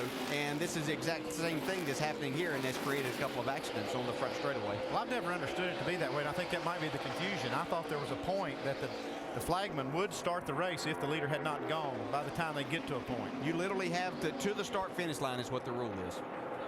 Here's the 2 car, Clint Boyer. Now, he is moving up in a hurry with a damaged car all the way up to 17th position. And by virtue of him moving up and the 60 losing a spot, the differential now is back that the Boyer is our leader by 43 points over Carl Edwards. Jamie. Every position is very highly warranted right now for Clint Boyer. You see the damage on that hood right there. He was worried about his temperatures. He came in, you saw the fluid spraying. His temps were really high. They took off a bunch of tape on that second stop there. Got him back out. He said the car's all right. He's concerned it's going to get a little tight. Obviously more downforce on that nose. But Clint Boyer right now hanging in the hunt. I'll tell you what, Mike Dillon, his pit spotter guys, really talking him through this, keeping his driver calm. And Clint Boyer actually being a cheerleader to the team to keep them in it. Thank you, Jamie. And watching Joey Logano, the 18-year-old, just smoking on the bottom of the racetrack inside the 6 car, and he takes the 6th spot away. Well, this shouldn't be a real surprise. That 20 car's been strong all year long. They're in a battle for a championship themselves with the owner's side of it, so Joey wanted to get back up there, but he's doing a nice job with a fast race car. That's got him up to 6th spot there now. Another car on the move was that 18 car. He had to go all the way to the back. He's still making up spots. He passes Kenny Wallace. He's going for the 11th spot right there. Yeah, he's doing a great job moving back up through here. Kenny Wallace in the 28 car there that he just went around for that 11th spot. Kenny's had a couple of nice runs lately. Top 5 finish at Memphis for Kenny, the former most popular driver in the series. There's Kenny going by in 28. He still probably is most popular down in the garage area. Everybody likes to go by and talk to Kenny and have a laugh. Let's update the David Stremme situation, Mike. Doc, the work continues on the 64 car. David Stremme has not even dropped the window net as the team went to work on the left front corner of that race car. They're resetting the toe right now. They cut away all the sheet metal. Basically, the toe's the only concern. They've been working diligently here and are in great hopes that they can get back out on the racetrack. You know, they had high hopes coming into today. Dale Ferguson told me this morning, he said, we really want to give David Stremme his first win in a NASCAR Touring Series, and he felt like today could have been the day, but obviously it is not going to turn out the way they anticipated. Well, it's not as we go to halfway there, Kevin Harvick, our leader, but I can tell you one thing, when that window net stays up and you got a wrecked race car, that means you're not very happy and you don't want to talk. So it's unfortunate because David Streamy did have a good car, and I know he was really looking forward to this race. We see Clint Boyer making another spot here. We were talking about the restarts a moment ago where the flagman waves the green flag and the leader takes off, and NASCAR has the ability to sync up all their cameras in the booth next to us here, and they've reviewed those cameras, and they felt that the restart was absolutely appropriate from what the flagman did and what Kevin Harvick did. Past the halfway, Kevin Harvick trying to pick up his first win in his own race car. Yeah, he won 6 times a year ago, but not thus far in 08.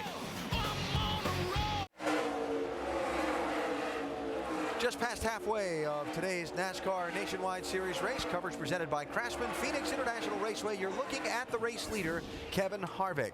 While we take a look at our Holiday Inn Express race summary from down here in the pit studio, quick thoughts from Rusty, Brad, and Ray about what you've seen so far. Oh, I tell you, this is a really big day for Kevin Harvick. He's got a great car out there.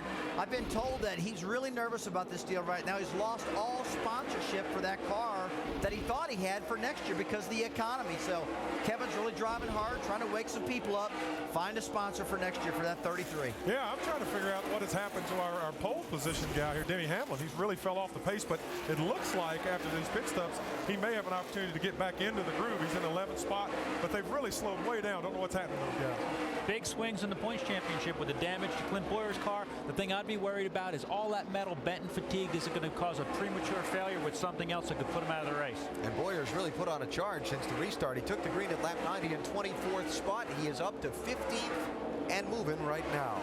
Let's go up to speed with Nationwide Insurance and update you on how some of the front runners are doing. Talked about Kevin Harvick. Shannon, what's going on in his pit? Well, Alan, after overcoming that issue on pit road, Kevin Harvick took the lead in this race, lap 71. Now, that 33 car started the race. They were very tight. They made an air pressure adjustment on the first pit stop, but since he's been out in that clean air, the car is starting to loosen on him.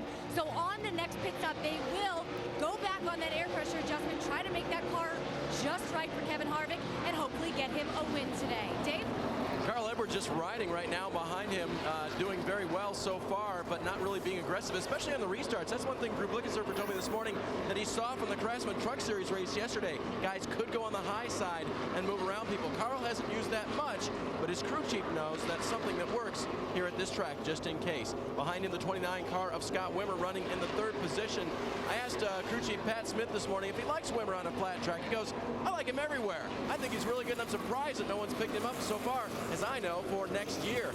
Wimmer right now has made 2 track bar adjustments on that car to loosen the car up just a little bit. They have helped, and it's still very strong. Jamie? And Jamie McMurray making his 7th appearance in the 17 car this year. So far, so good. He was a little concerned with that left rear, thought he had a flat. He actually radioed in 3 different occasions complaining about it, but the crew says it looks okay. They think it's just an air pressure issue. Running around the top 5 all race, he started 6th. Mike? Before the race, Joey Logano said this was the best car he's driven all year long, but it has been a handful in traffic, getting extremely tight. He says he needs clean air for him to be able to cut through the corner. Meanwhile, the guy behind him, the 32, Kyle Busch, well, if he's going to pick up record-breaking win number 11, he'll need to overcome some adversity. He's dealing with a brake issue right now, one that he says is forcing him to overdrive the corner, and that could certainly be an issue as this race wears on, Dave. Brad Keselowski trying to take that position from him. The looseness is gone in turns 3 and 4 for this race car. That has helped its handling.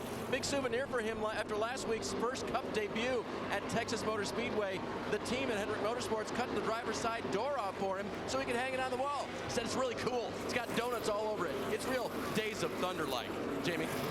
And behind him, David Reagan started 8th, his best start here. He said the car's been bouncing all over the track, and he also got a little fender damage in one of those restarts, but they're not too concerned about it right now as he's maintaining that 8th position. Mike? Jamie, this is a pretty big race for Landon Castle. It's his final race of the season. Came into this race tied in Rookie of the Year standings with Brian Clausen. Obviously, he wants to put some distance between himself and Clausen if he has any chance of winning that title. So far in this race, going pretty well. He's picked up 33 spots since the drop of the green flag. Jamie? And look who's back. Denny Hamlin started on the pole. He's back up to 10th after that tire debacle. Remember, they wanted to take scuffs. They took 2 front sticker tire scuffs in the back. He had to come back back down, made them all happy. The car is great. He's moving back through, and Alan, we can never count this 18 team out. They're pretty incredible. All right, Jamie, thanks. So here's what I want to happen, okay? If Clint Boyer comes back for like a 5th or 6th place finish and he's moved himself up now to 14th spot, I want Dave to interview Carl Edwards when the race is over, because I wonder if Carl knows what Clint's doing right now. Think back to Atlanta, the Cup race, Jimmy Johnson's big rally. That's what I want to happen. Well, I'll tell you what, no matter what, we're going to have a big points race going into Homestead, because we're 42-point difference right now between Clint Boyer and Carl Edwards. And Buzz, guys, we got us a race. There's no doubt about that. 85 laps to go here in Phoenix today, and the leader is Kevin Harvick, but Clint Boyer trying to rally after some restart trouble. Don't go away. Anything can happen in one of these races, you know.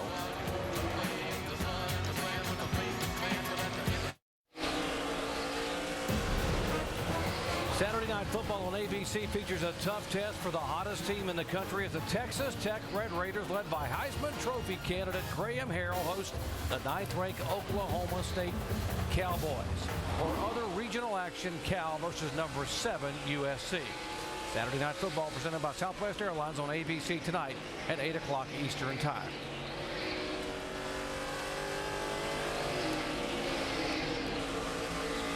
Caution's out, caution's out. 2 more inside, 2 more inside. Clear all the way down now, clear all the way down. Scott Wimmer, heavy contact with the right side of his Chevrolet. Looks like that right front tire went down. Just blew a left front tire.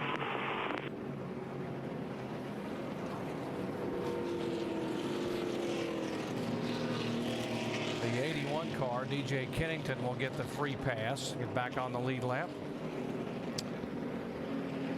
So we can see what happened here to Scott Wimmer.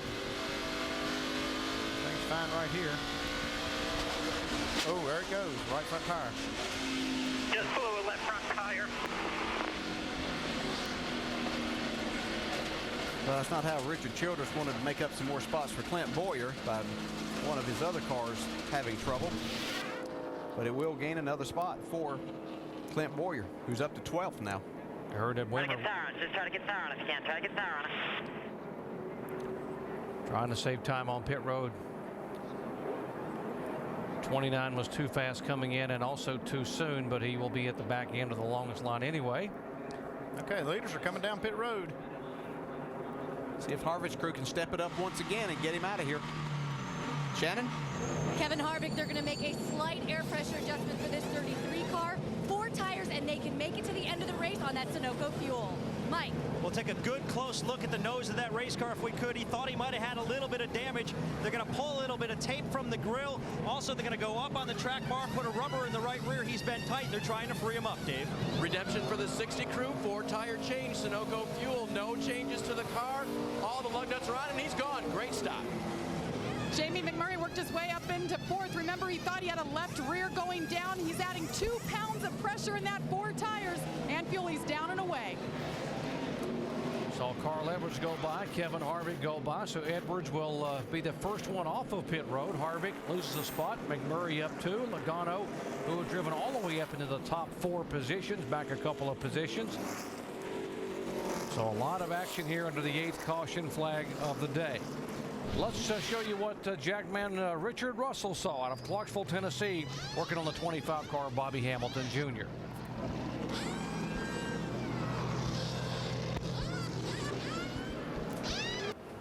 Lots of hustle on pit road to get little Bobby out, a former winner here at Phoenix International Raceway. Back with the green flag in just a moment.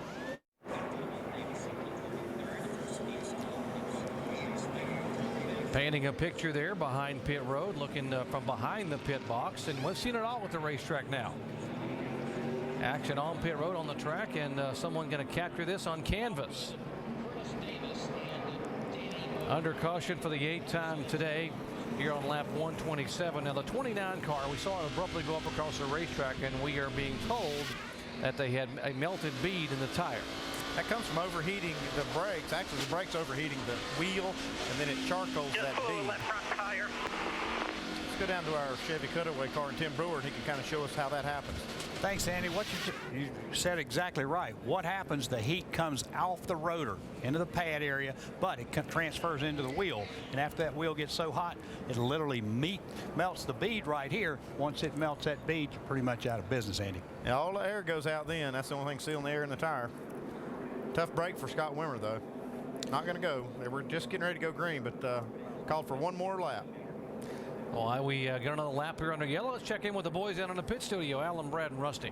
Yeah, Doc, just thinking back to something Ray Evernham said on our countdown show earlier about bonus points. Carl Edwards' pit crew and bonus points come into play here. That's 5, and that's one less position they've got to beat Clint by today. So Carl Edwards' team getting him off pit road first gets him the lead, and of course if you lead a lap, you get 5 bonus points for leading the race. How about a look at our nationwide race rundown and a look at what's happened so far in the 128 laps we have completed.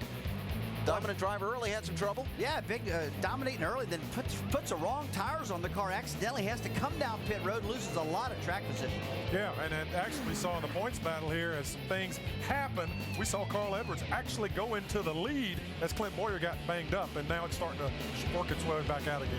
It's on board with Boyer, nose damage on his car. And so Boyer went back to about 31st position, but has come back up nicely into 9th spot, and then that pit stop a minute ago. And those guys did a great job. Carl told them, hey, we're going to get it back, step it up. They get him out first. He's leading the race now, and if you notice, his car's been real good on long runs with this clean air. I think he's going to take off and lead here for a while. Let's see what happens in the final 71 laps, Doc. Thanks, guys. As if restarts haven't been an adventure enough, and now the sun's going to become a factor as they go roaring into turn 1, and visibility may become an issue. Here you see, watch the 60 car of Edwards lead him down. Harvick behind him, McMurray, Keselowski, Logano.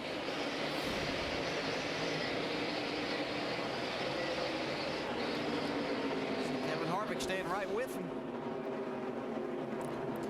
Carl's got a lot of motivation to stay in front of Kevin Harvick. If he can lead the rest of the way, he can get another 5-point bonus for leading most laps. But he'll have to lead all the way from here to get it. Right now, 39-point separation between Clint Boyer and Carl Edwards, and that is in the championship with 1 race remaining.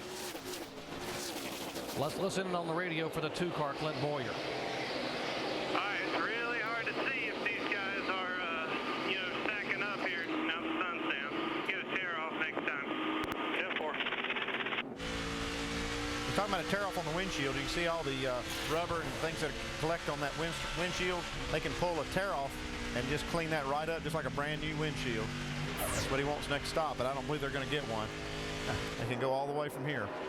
See, they've got a lot of tape on the inside of the windshield trying to combat that sun that he's getting as he go down in turn 1. This is getting the most difficult time of this race. You go from that sunlight that you can't see anything there, and all of a sudden everything's almost dark. It's hard to pick the racetrack up then. You have to be really careful at this point in time. Clint Boyer in 9th position, and that's Kyle Busch he's trying to get up to. That would be the 8th spot. Let's go back down to our ESPN Tech Center and Tim Brewer. Thanks, Jerry. The only way I've ever found to deter that glare getting in the corner here, you've got to literally come over here and tape that windshield down as far as you possibly can, and that's going to get some of that glare that comes back up off the hood. That's the only way you're going to stop it, because here in Las Vegas, you're running dead into that sun, and it's a spooky feeling getting down in turn 1 when you can't see where you're going. The only problem is that they have to put that tape on the inside. NASCAR won't let them put it on the outside during the race. That's why you see them. They've got it on the inside where they can peel it away if they need to, but it's too late to put any more on now. You can see right there with Jamie McMurray's car, you can see it on the inside. And this is kind of driver preference as to how far down you really want to do that. We see Clint Boyer here working inside of his car before the race, getting a little bit more tape on this, anticipating just how bad it was. He saw how bad it was yesterday afternoon in Cup qualifying, so he wanted to add a little bit more tape. And if you saw our qualifying show, you realize that NASCAR does allow you to put it on the outside during qualifying, just not during the race. Kevin Harvick desperately wants to catch Carl Edwards and get back up front. Harvick driving his own car. Kevin Harvick Incorporated, the name of that company. You heard Rusty Wallace talking about a lot of things in the works for 2009 for the former two-time Nationwide Series champion Harvick, but still looking for that first win in 2008. Shannon. And Doc, right now Kevin Harvick turning almost similar, almost exact laps as Carl Edwards is right in front of him. Moments before we went green, his crew came over the radio and said it takes Carl Edwards about 6 to 8 laps to get going. So he knows that's his window, and might be too late for Kevin Harvick to capitalize on that because it looks like he's getting out there a little bit. There's third place. Joey Logano taking the spot away from Brad Keselowski. Logano, who had to go to the back of the pack after that first caution flag, he came back on pit road a second time under yellow to pull that fender away and started back in 30th position, has now moved his way all the way up to third. That 20 car might be the car to beat. Really fast right now. A lot of spots up. Yeah. And we're looking at two of the future stars of Cup racing right there with those two young guys. Dave? Brad Keselowski focusing, of course, this weekend just on the Nationwide Series. Well, actually ran the truck race last night as well. Learned some things from that. But he said to his crew during that last caution flag period, that's the best car I've had on a short track all season long. Very happy with that. He said, I'm afraid to have you touch it, do anything to it, to adjust on it. So they made a 4-tire stop. No changes to that car.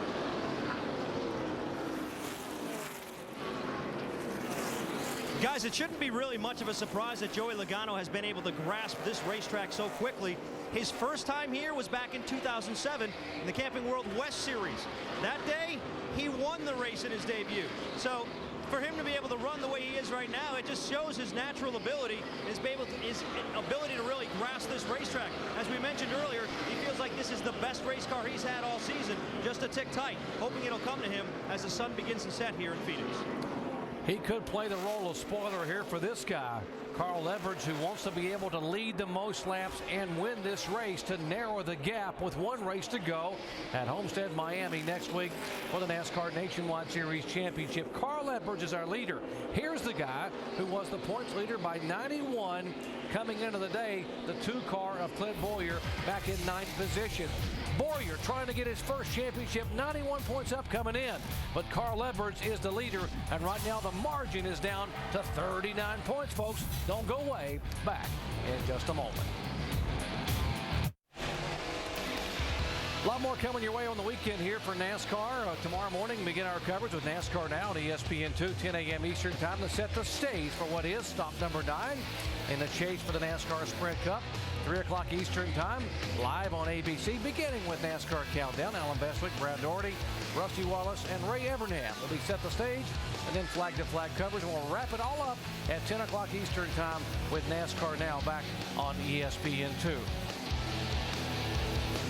High above Phoenix International Raceway, watching Carl Edwards moving in on what may be a second consecutive championship. Coverage brought to you by our good friends at Goodyear. Get there on Silent Armor technology with the strength of Kevlar for toughness and a comfortable ride. David Stremme back on the racetrack after being heavily damaged in a restart accident. Good for those guys at RWI, getting him back out after peeling some of that sheet metal away. And Carl Edwards is out front now, setting a pretty torrid pace. He's been able to pull away from Kevin Harvick. Here comes Clint Bowyer, trying to add a couple of more points to that lead. As he passes David Reagan on the outside. You see Kyle Busch right in front of him. It's another spot. He's done a good job. He's back up in 8th spot with a damaged race car, and he's been working on, you see Kyle Busch ahead of him. He's been working on him for quite a few laps. The margin was 91 points coming in, and Carl Edwards said, we want to cut this in half here at this race. If we can gain 46 points here and have only 46 to go at Homestead, that's a good plan. Right now, he has done more than that. He has cut the lead right now to 43. And Clint's not going to have any of that. He's going to go out there and try to close this gap back up on Carl on the racetrack and hopefully keep some of that point lead.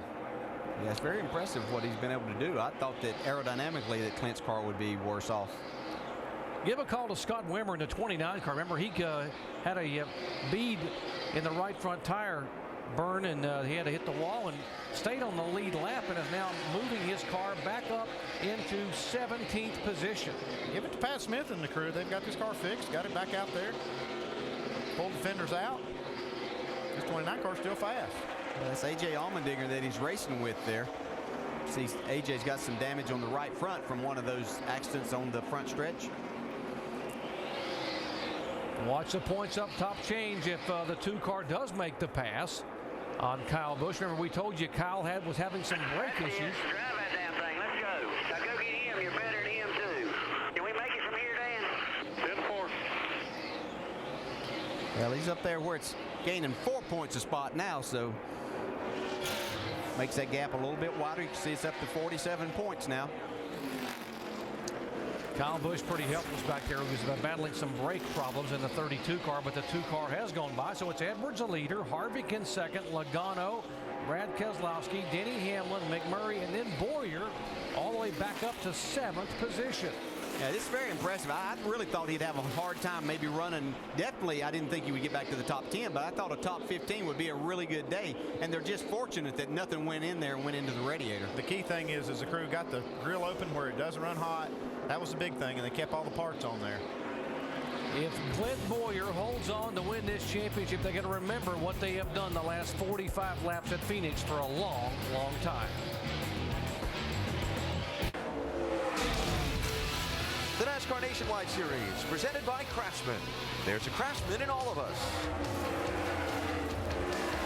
From the beautiful Phoenix International Raceway, the second to last race of the NASCAR Nationwide Series season, what started back at Daytona in mid-February is going to come down to next Saturday's race at Homestead Miami Speedway in South Florida. And today's event is sure adding to the intrigue of what's going to happen there, that's for sure. Man, you got that right. Look at Clint Boyer right there in that 2 car. He's got some damage in the front of that car right now. He's came from the back of the pack all the way up to 7th, and this cat is driving like a man possessed right now. Brad, he knows if he doesn't get it done now, he's going to be a little too far behind in them points. He doesn't want to lose anything. Yeah, he wants to keep that advantage. You're right. He can see that 60 car headed towards his victory, and he knows that that's going to knock a huge dent in his points lead. That's a lot of pressure to live through this next week before we get to Homestead. He's doing everything he can to get up front. And a little bit of kudos to Dan Deerdoff and that crew. I mean, there's a lot of things that could have went wrong under the hood of that car, but they've got it fixed, got the opening right, and they kept Clint calm, and they've got him on track, got everybody focused. They're making up points. And it's interesting because we talked about, after losing so much ground the last couple of weeks to Carl, what might owner Richard Childress and Dan Deeringoff, the crew chiefs, have done this week to get their team focused on it. This might have done it for them too. Just the ability to pull this off and make this kind of rally might just set them on a roll for next week to give them that boost they need to say, hey, we can go to Homestead, we can do this. Absolutely. When you fight back of a problem and you come back and you're closing and you feel like you're ahead of it, that's as much momentum sometimes as winning a race. 40 laps to go. Let's check in Clint Boyer's pit. Jamie? Well, and I'll tell you what, they have all hands on deck in this 2 pit. You'll see Shane Wilson. He was the crew chief for Kevin Harvick the past couple years in the Nationwide Series. He's there on the right side. He's actually going to step up and be the crew chief for Clint Boyer on the Cup side next year. Now, he's here kind of overseeing things, listening to Clint, trying to learn the driver, and he's also consoling with Dan Deeringoff, the crew chief for Clint, on the left-hand side. And up above, guys, Richard Childress has popped in on the radio to talk to Clint. Just ask him how he's doing. You see him there on the right-hand side. He's the owner of this team. He's looking for a championship. He's looking for his 3rd owner's points championship as well. So all hands focused on the 2 car.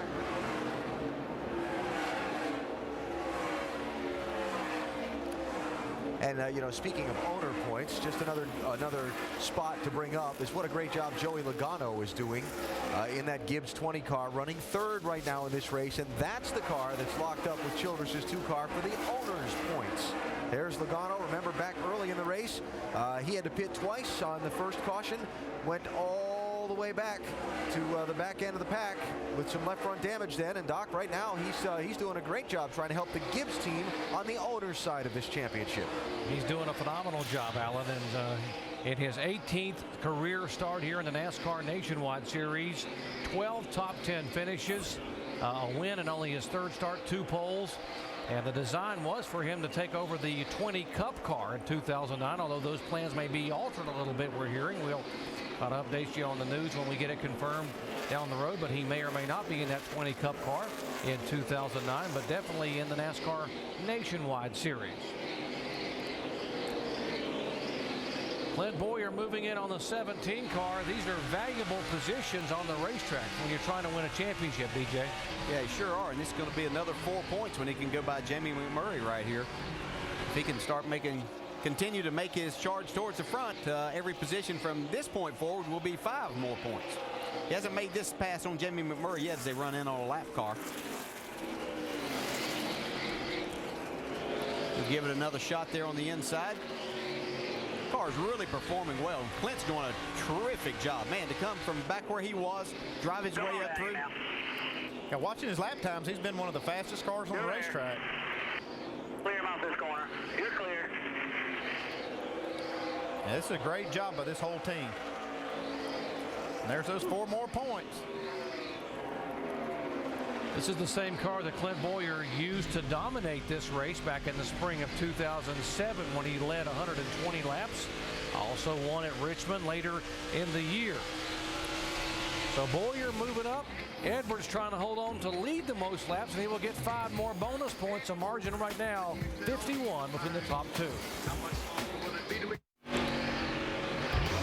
We invite you to join us back here at Phoenix International Raceway tomorrow, 3 o'clock Eastern time, for the next to the last race of the year. Stop number 9 in the chase for the NASCAR Sprint Cup. Jimmy Johnson on the pole. Carl Edwards will start back in 15th position, but can he do tomorrow what he is doing today by chipping away at that lead on Jimmy Johnson? That sun is brutal right there. That's for Mike Wallace's onboard camera. Good run for Mike Wallace back in 12th position, trying to move in and get a yet another top 10 here. Yeah, that sun literally hits you just as you come out of turn 4, and it's down to the entire front straightaway. Just keep riding along with Mike. You'll see right here, he'll pick that sun up just as he gets out of turn 4 right there. And it won't go away until he's literally down into turn 1. So you have to kind of guess at your mark at this point in time. Best could run down that straightaway by memory.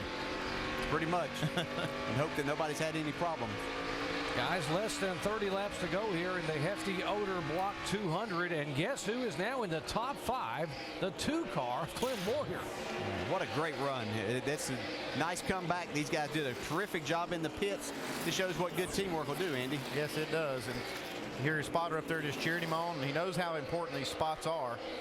And it's, you know, he's been very aggressive, racing his way all the way back up through here.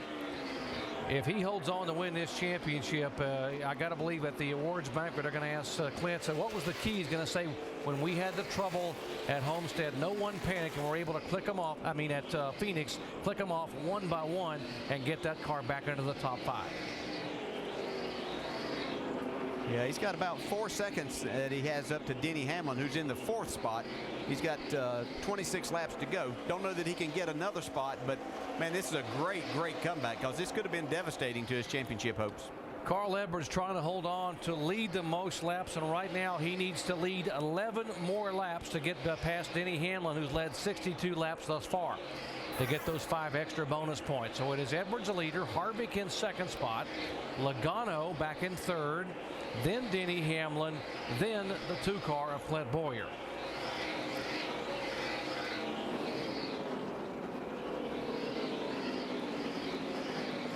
Here's Joey Logano.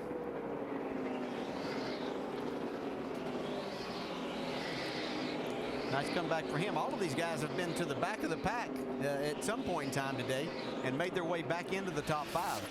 About 5 seconds behind Logano is the 18 of Denny Hamlin in 4th position. He's another one that had to work his way up from the back.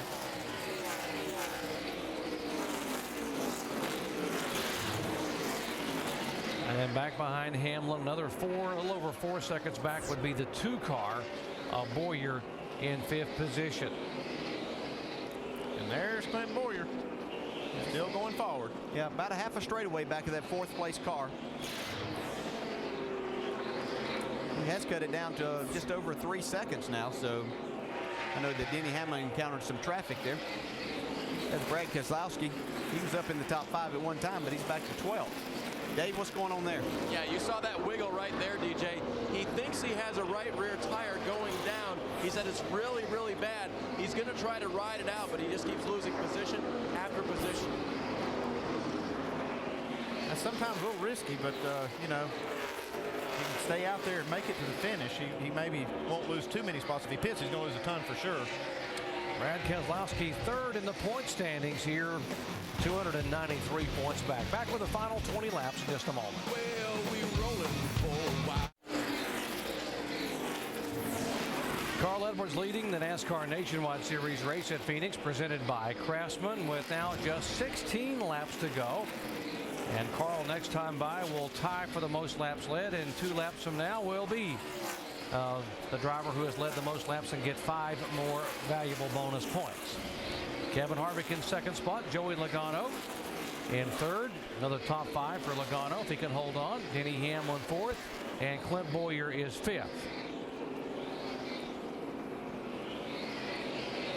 These top 5 guys have all done a really good job today. Harvick came back from a bad pit stop, and the other guys had to come from the back of the pack.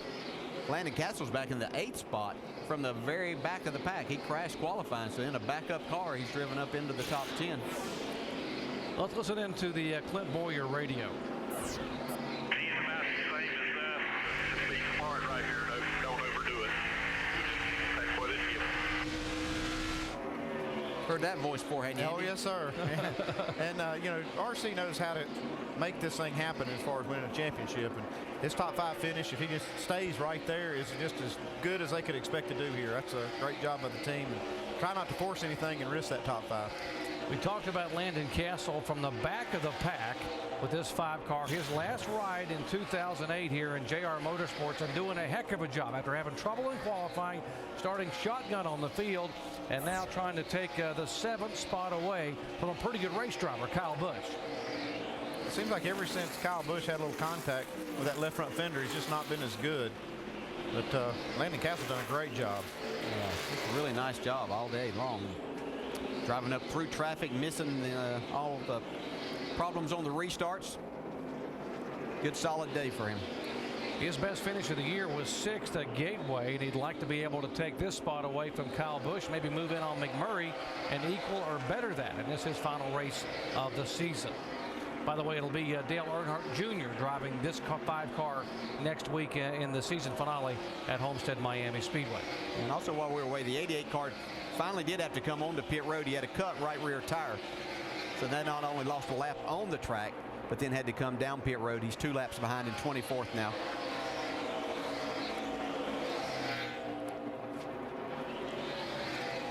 Carl Edwards now officially has led the most laps today. And if he can just hold on here and not let Denny Hamlin or any of those others get back up there, he will get 10 points total for leading the most laps. And Landon Castle takes a spot away from Kyle Busch. Let's update the 20 car, Joey Logano. Mike. Well, Doc, as you mentioned a little bit earlier in the broadcast, there's some uncertainty regarding his future, possibly. Now, as you might imagine, in this day and age with technology, the Blackberries lit up in the 20 camp. J.D. Gibbs actually came over to me and said, look, let's put an end to all this rumors. He is in the 20 Cup car in 2009. There we have it. There we go. That's the way you get it done. Thank you for clearing that up, JD. We just walk around the garage area and talk to different people in that team and others, and they say, well, we're not really sure. In fact, somebody even asked Joey on the airplane coming out here, and they were a little, there were some comments there as well. Well, he's done a really good job in this series, and obviously you can see him driving the Cup car, and you know, he struggled a few races with that, but that's to be expected. He's going to have a number of those days, but he'll also have some very good days as we get back to our leader, Carl Edwards, who's closing in on another victory, doing everything he can possibly do to make this a real battle when we get to Homestead next week. He's been doing that for quite a few weeks now. I mean, he's just doing everything he can do to try to win these titles in both series. Yeah. He's leading the laps, winning the races, putting all the pressure he can on Clint Boyer, but Clint's been able to hold up here. He came back from what could have been a devastating day. Let's also give his pit crew a call while we watch this battle right here. His pit crew got him off pit road in the lead, and that's really the key thing. That clean air was able to get him out front and lead all these laps. Oh my goodness, look at this sun. 3-car battle on the racetrack 7 laps to go. David Reagan, Mike Bliss, Mike Wallace at his 9th, 10th, and 11th position. Oh, here's another spot for Landon Castle. Going by Jamie McMurray. If he can get by, it would equal his best finish in the NASCAR Nationwide Series. He has now got the 6th position. Nice pass right there. That's hard to do.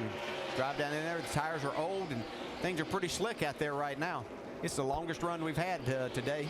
Green flag, and we got a yellow. Yellow's out. Yellow's out.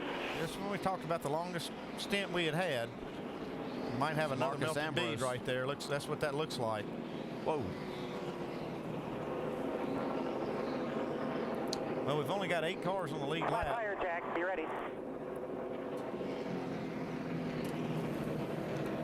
Damage on the right side of his Ford. Marcus Ambrose bringing it in, and they'll try to get tires on and get him out on the racetrack to finish to get those valuable points. Remember, he's one of those drivers we talked about trying to stay in the top 10 in the point standings.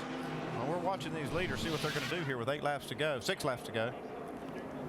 The problem here is that we can see Marcus Ambrose have a problem right there. That's where the tire lets go and into the wall. It's just like what we saw with Scott Wimmer, except Scott Wimmer was on the straightaway. Well, Kevin Harvick looked like he was going into the pits, but he came back out onto the track. I thought with Carl Edwards staying out there that they might hang him out there, and all of the guys left behind him might come in and get tires. Clint Bowyer is in the pits in the 2 car, 5th place car. Remember, we saw this happen a couple of races ago in the Cup Series with Jimmy Johnson late in the race, putting tires on and being able to make a move. What makes this a good move is that you kind of put him on offense. He doesn't have to worry about somebody wrecking him from behind with new tires. What's going on, Jamie? Well, they reminded him there's only 10 cars on the lead lap. They told him to pit 4 tires, 1 can of fuel only for the 2 car guys who made his way all the way up to 5th. Good stop, 14.6 flat. He's down and away. Problem here is he's got fewer laps and not as wide a racetrack to pass on, so that's going to make it more of a challenge than what Jimmy Johnson had. And a shorter racetrack too. This is just a 1-mile racetrack. These laps go by quickly. And restarts have been somewhat of a calamity here this afternoon, so he doesn't want to, as you can take a look at his hood, he can figure that one out. But he's got fresh tires and now a challenge to get there. Well, here's the problem for the crew chief. He doesn't know how many people are coming behind him. And if they're the last car that did not come down pit road and everybody comes down pit road and gets tires, you're the first one they get to, and you're going to get wrecked or lose a ton of spots. So put them in a really kind of a tight spot right here. 4 laps to go as they click by. Again, this only 10 cars on the lead lap. Just follow us through here. Come on.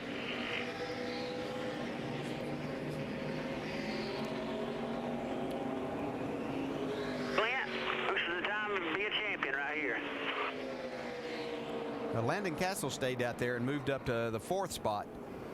Denny Hamlin's in 5th, Jamie Murray 6th, Clint Bowyer 7th. All of those guys have tires on. So the top 4 stayed on the racetrack. Everybody else behind them, fresh rubber, and no worries. The question is, can Harvick and Logano and Landon Castle hold on, and can Carl Edwards get away enough? It's just 3 laps to go when they get the green right here, so it's going to be a scramble. Yeah. Oh, they're not going. Oh, that takes away. I'm going to say I think Denny Hamlin's going to be coming on the outside here, but it's going to hurt his chances even more right there. It's going to be basically a green-white checker. It's not the attempt yet. They haven't told us that it's the official green-white checker attempt.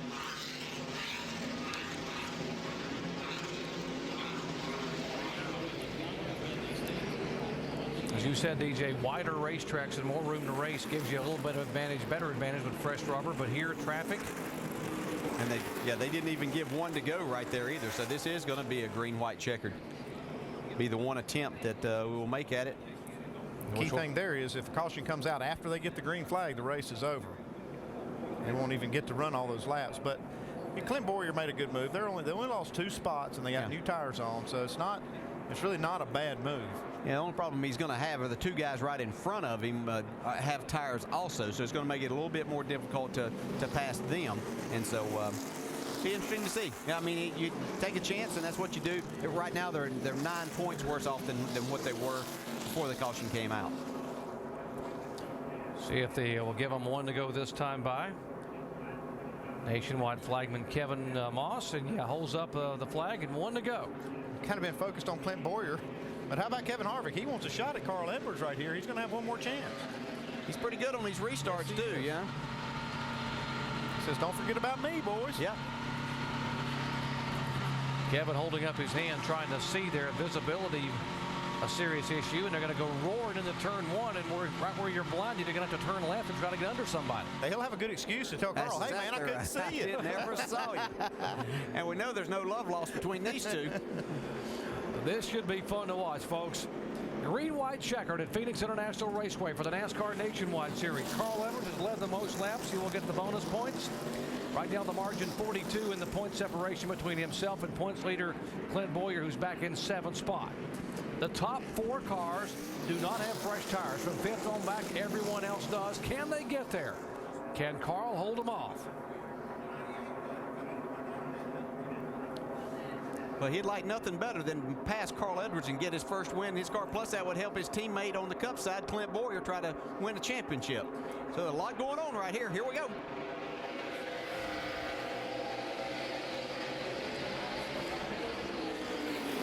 Harvick looking to the inside. Carl will hold the bottom line. Denny Hamlin's all the way down the apron. There comes Clint going on the outside. Let's go. Clint Boyer every position closer to a championship. It'll be white flag out of turn 4 this time.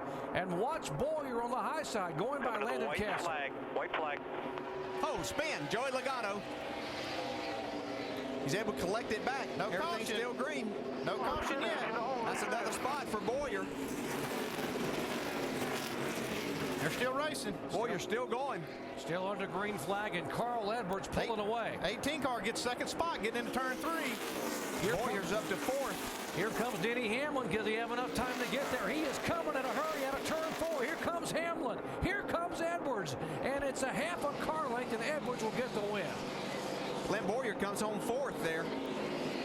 He actually, that worked to his advantage by coming to get those tires. Nice caution there, huh, Jason? Yeah. That was a great decision by Dan Deerinhoff on that, making that 4-tire stop. Good job, man. You mentioned whenever they took away that coming to the green and didn't give Hamlin that opportunity. He only needed one more corner. See Boyer pull up beside Carl and congratulate him, but Clint Boyer's extremely happy himself with 4th position today. Carl Edwards picking up his 6th win in 2008, and now the points margin is 56 with 1 race to go. Celebration time for Carl Edwards, and these fans know what's coming right now.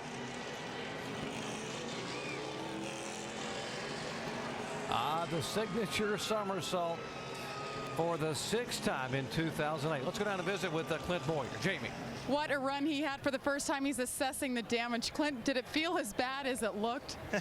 Man, I can't handle this stuff anymore, but yeah, it did. It just got really tight. The car was, really hot. We had to pull all the tape off, and that just kills it in the center. But, Dan and all the guys, they didn't give up. They did a good job. They kept working on it, and, we're still in it. We dodged a bullet, though. He said the team's not giving up. The driver's certainly not giving up. Gets a handshake from Dan Deerinhoff. 56 points over Carl Edwards. Doc? What a comeback here for Clint Boyer and that whole team for a 4th place finish. And we questioned it, but the call actually gave them a position that they're coming on and get tires. They would have maybe finished 5th, that they got up to 4th place. I like that call. That was a great call. And Carl Edwards did what he had to do. Won the race and led the most laps. Let's go down to Dave.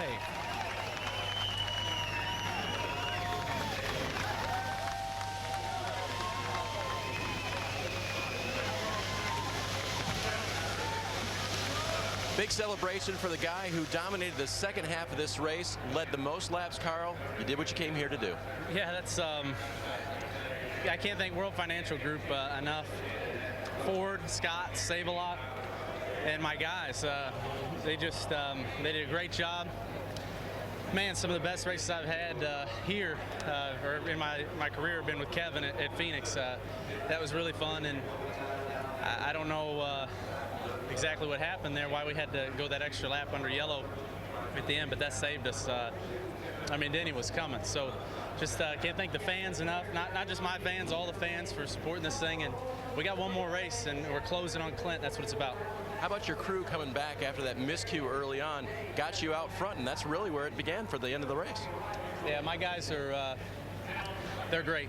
I believe in them, and they believe in me, and man, it's good. It's a lot easier to pass these guys on pit road, I guarantee you that. All right, it's a 35-point gain for Carl Edwards today in victory lane for the 19th time in his nationwide career. Alan? Well, you just never know how these things are going to play out. And today, Carl Edwards came back to lead the most laps and win the race. He trimmed 35 points off of Clint Boyer's lead. The gap is 56 now, going to the season finale next Saturday at Homestead Miami Speedway. If Edwards were to lead the most laps and win the race again, Boyer can still get the championship by finishing 8th or better. We'll see. It's going to be fun. You just know that Boyer is just going to drive so aggressively. I really like what he did. I mean, at the end of this race, I saw a Clint Boyer I haven't seen in the last 3 or 4 races. Real aggressive. Yeah, you know exactly where Carl Edwards is going to be. He's going to be chasing that checkered flag. Congratulations to Landon Castle. Great run today, finishing 6th. Great job to Dan Deeringoff and that crew. Good calls getting that car back and good calls on those tires. So Carl Edwards wins the race today, continues his pursuit of the Nationwide Series Championship. And then tomorrow, he continues his pursuit of the Sprint Cup Series Championship. Full day of coverage from here in Phoenix. NASCAR Now pre-race edition, ESPN2 at 10 a.m. Eastern. Of course, our coverage of the race starting with NASCAR Countdown, ABC at 3 Eastern. And then the post-race edition of NASCAR Now, 10 Eastern, Sunday night on ESPN2. Coming up next, ESPN2 college football scoreboard. So Carl Edwards, the winner today in Phoenix. Tomorrow, he goes after another Sprint Cup Series win to see if he can close some ground on Jimmy Johnson there. Of course, Jimmy Johnson starts on the pole for that race tomorrow. Carl Edwards will take the green flag back in 15th spot. Damage to Clint Boyer on a restart. Late pit strategy. In the end, Edwards does the somersault. Boyer comes back for a 4th place finish, and it's on to Homestead with a championship fight.